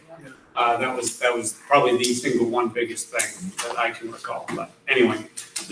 And Peter Pelletier was the one who responded on the email, who we had for a construction manager on site, and he was excellent, so. So moved. Thank you. We have a motion on. Second. We have a second? Any other discussion? I think it's really important with school construction projects, who you have for the construction manager is critical. So I think when we reach out to them, if we could respectfully ask, if we like the person that we had, ask whether it's possible for that person to be assigned, if at all practical. We have no control over that, but it makes a massive difference. Yeah. I think they want that as much as we do, because, they really know the building. And they established that. Yeah, there's some advantages to them, but I think us making it explicit may increase the likelihood just a little bit. If that's somebody we like, let's try to get them. I'm sure Shelley will be advocating for that immensely. So, yes, good point. Any other discussion? All in favor? Unanimous. Excellent. CARES 3 application. So in your package, you had both a CARES 2 and a CARES 3 application to see how the funds have been spent. You see the application that's The CARES 2 application was submitted recently, and we had to meet with Department of Education officials to talk about some components of that. One of the components was an amount for the building project that we have here. One of the things that they questioned was, why are we using the elementary school as an insurance policy if all of our students are going to be housed in the regular buildings? The junior high, I'm sorry. Going to be housed in the regular buildings. And the response to that was, we do have students in the old junior high. It's the daycare program. And we need to have the daycare program in order to give us more space. Once they learn that our students, 55 families in the daycare program, are housed at the junior high this year, we could then prove to them that it wasn't just an insurance policy. They agreed to us letting us use funding to support that. And it was also a big help, Mr. Karen, for the town council to have stepped forward and offered to pay half of the heating costs, because that showed the Department of Education, who needs to put their stamp of approval on our CARES plans, that we are working closely with the community in order to get our kids in school. That was a big piece. So having the daycare kids in the old junior high to start the year with, and for them to see that the town was working with us using some of their federal funds, was huge in getting that plan passed. I don't think people realize, to some extent, how important the daycare program is for the school system and for the citizens of the town of Winslow also. So, we're in the middle of our environmental assessment on the junior high school at the present time. And that's going to take another couple months at least. So it just makes sense all around to keep the building where it's supposed to be, heated and in use, at least for the foreseeable future. Thank you. So what you're really, I'll open it up for questions that you might have on the application, but it's pretty self-explanatory how we've used funds, and what we're asking for. It's all to look at student achievement and to give us the additional space. What do you need for a motion on this? I need just a motion to approve. Approve the CARES 3 application. Which, if you approve the CARES 3 application, the building project is part of that motion. So move. Second. We have a motion, we have a second. Any further discussion? Just a question, there are a couple of places where section 18003 and then section 18003D are in red. Does that have any meaning, or is it just? Which one are you looking at?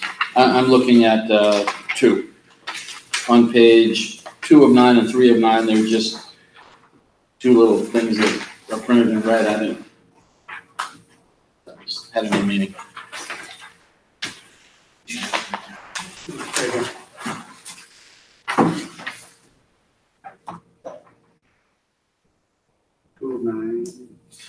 I think it's just, we had to cite the sections in there. And I'm not sure why that's in red, to be perfectly honest with you. I thought what you were referring to was the other sheet that we had, and Amanda was gonna present this, but we can pull it back up on the screen. But there were 3 sheets, I think it's in your packet maybe. Are they color coded, red, green, and? Yeah, we did so, great.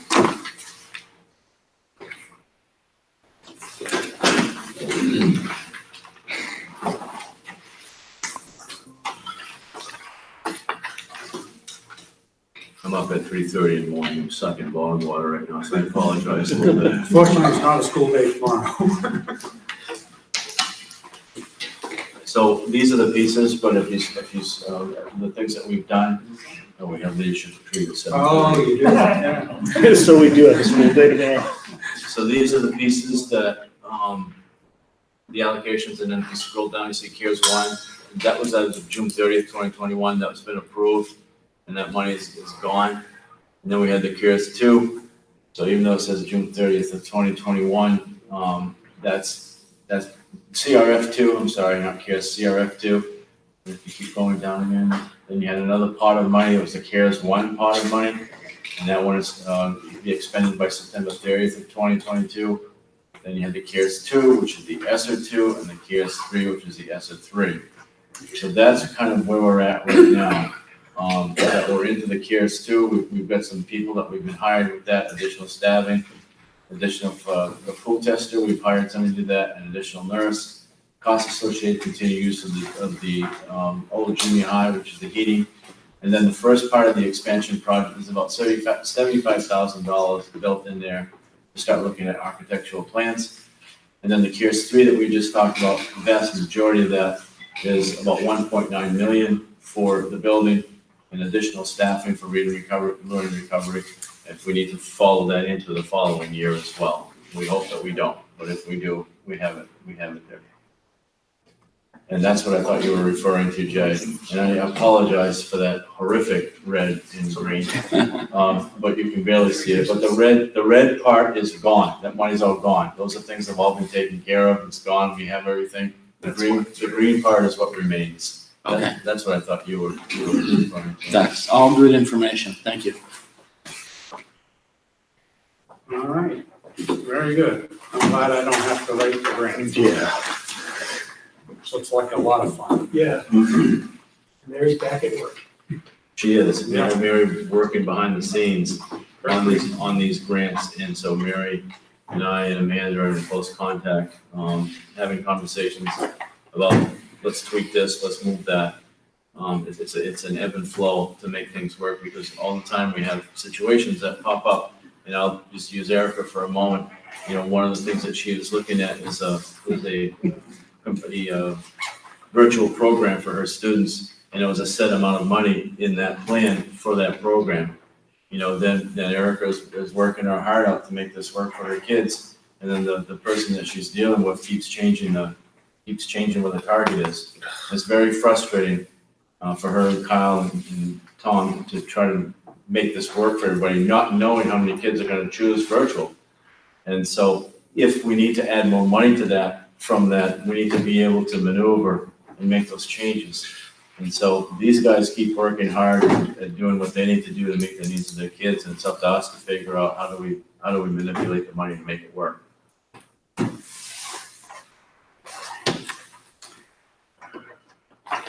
That's, I think that covers your question. yep, just need to have. Okay. And I can't remember, there was a motion to approve, but I can't remember. There was a the name. motion. Yeah. John. Motion second, Winslow. Okay, any further discussion? All in favor of approving the CARES 3 application? Thank you. This will be good. This will be good for the kids in this community. Real good. Yeah. Shelley, boom, go get them. Well, you know, the thing about this is, you know, Peter is saying how hard everybody else has worked on this. Peter has worked extremely hard on this.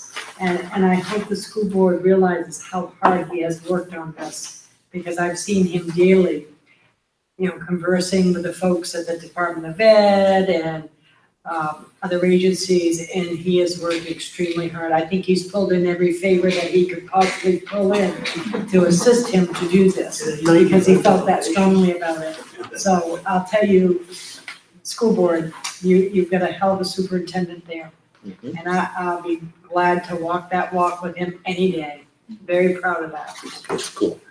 I would agree with that, and I know that he's talked to me about it for many months, so I know he's been spending a lot of time on this over as the possibility has arisen that we could go down this road. So, thank you, Peter. All of you. That's the easy part. Now it's tough show.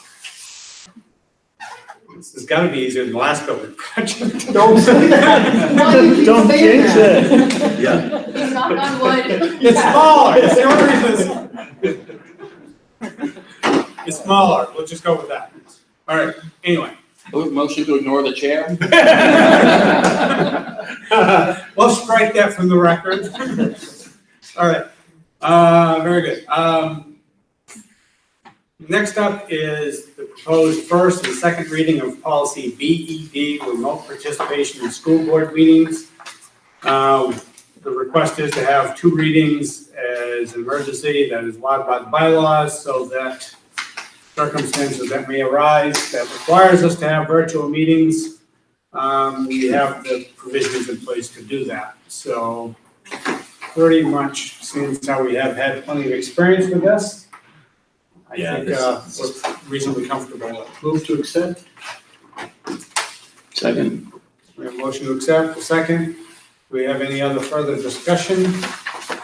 Okay, all in favor of the first and second reading of policy BED?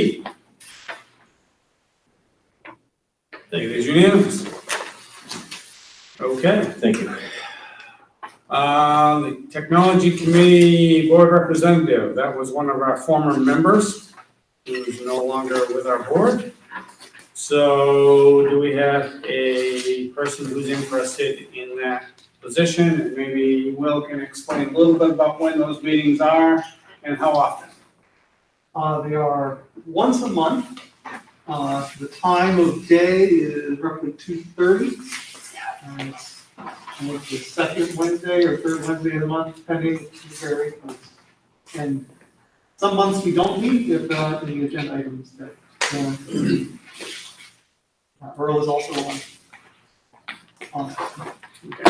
Please keep this one. So far. That was just there for your review. Oh, okay. Is there some interest? I mean, Hillary, are you interested in such a thing? I can't do 2:30. Okay. All right. Okay. I was on it before, and that was the reason I never showed up. 2:30. And I will say, one of the other things that happens besides the meetings is it means I also put the school board member on the email list. And what that means is even if they're unable to attend meetings, they receive all the agendas, they receive the minutes, and they can be aware of things and add into it. And this is committee meeting, and they could probably attend virtually. Let this guy do it. They could. Now with all this lovely modern familiarity of virtual meetings. If that makes it any easier for anybody to be able to attend, at least on occasion. Because we just approved it. No takers currently? Yeah, I can't attend the meeting, so, I mean, if you need somebody to get stuff by email and look it over and give you a comment, I'm happy to do that. I'd rather entertain moving the meeting, because we got so many meetings that, I'm not on any committees because I don't know why we don't ever meet outside of work hours. That's kind of unusual. But if you need somebody just to receive email and respond, you can put me down. Sure. Not hearing Not a ringing any other at endorsement, this point.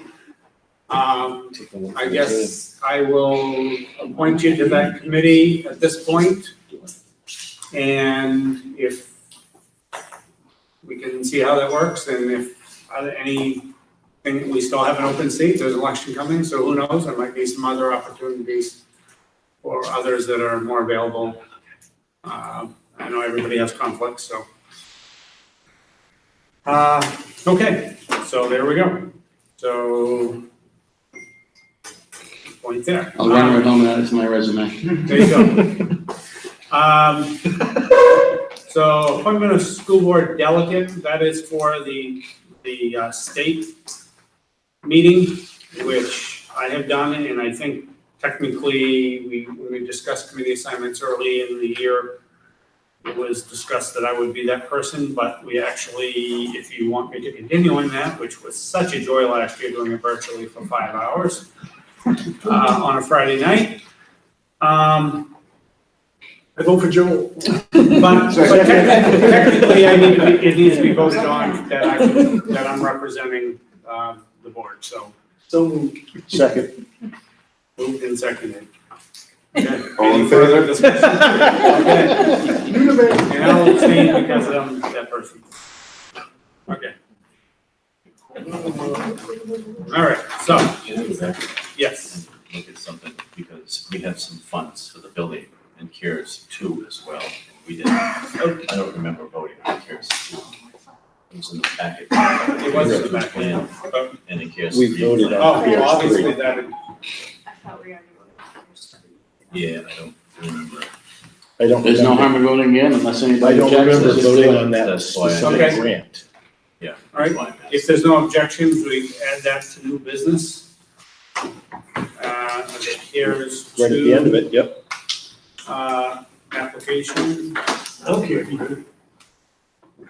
You're not objecting. Okay, so given that, because everybody did get it in the packet, so they're aware of the information. Is there a motion to approve the Care 2 application as presented in your packet? So moved. So moved by Earl. Do we have a second? Yes. Second. Hillary. I'll second that. You gotta give the new member a word here. All right. Any other discussion? Questions otherwise? Okay, all in favor of the CARES 2 application? Okay. That was probably redundant, but we'll do it again. Before the vote on appointments, Amanda gave all of you an added list of people. Add this list. Yeah, no, I buried it in my files. But anyway, all right, thank you. All right, so, everybody does have a copy of that list? Yes. So, given that there is such a long list of appointments, I will ask if there are no objections. I have one question really quick. What does FLT stand for? Faculty leadership team. Okay. So if there's no objections, I'd entertain a motion to take them out of the lot. Move taken up as a group.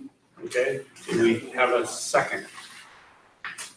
Okay, I just want to make sure, discussion, that there's no objections, because I don't want to have somebody vote on a group that they don't want. They want to individualize, okay? All in favor of taking them as a group of appointments? With the additions. With the additions. Should we amend that motion accordingly? Yes, no? Yes.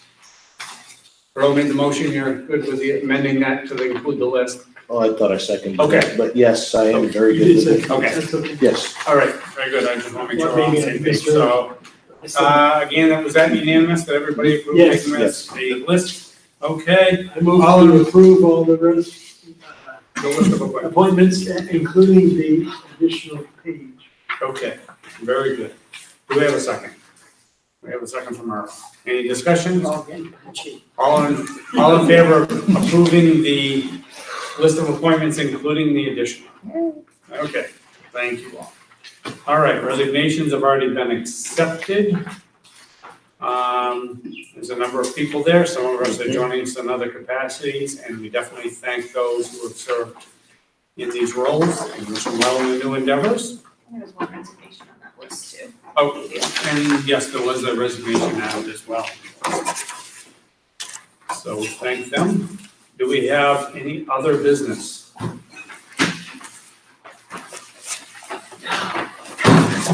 Not hearing any. And since we're not waiting for our virtual comments at this meeting, Comment from all of you.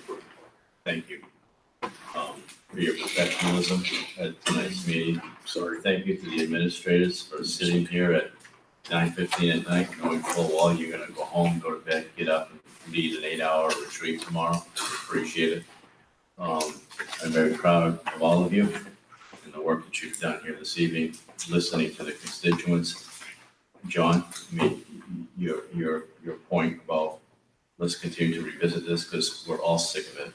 We are, but we're also all on the same page to keep our children and our staff safe. So you did great work tonight. I just want to tell you all that. You did great work. So. thank you all. And I'm thinking it shouldn't be called a retreat, it should be an attack.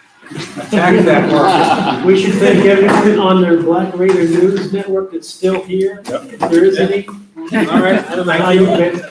All right, next meeting is now September You'll send 27th. us out an email with the new version. Next meeting is September 27th at 6 o'clock. Do we have a motion for adjournment? So moved. Moved by Earl, second by Jay. All in favor of adjourning? All right. We're out of here. Peter.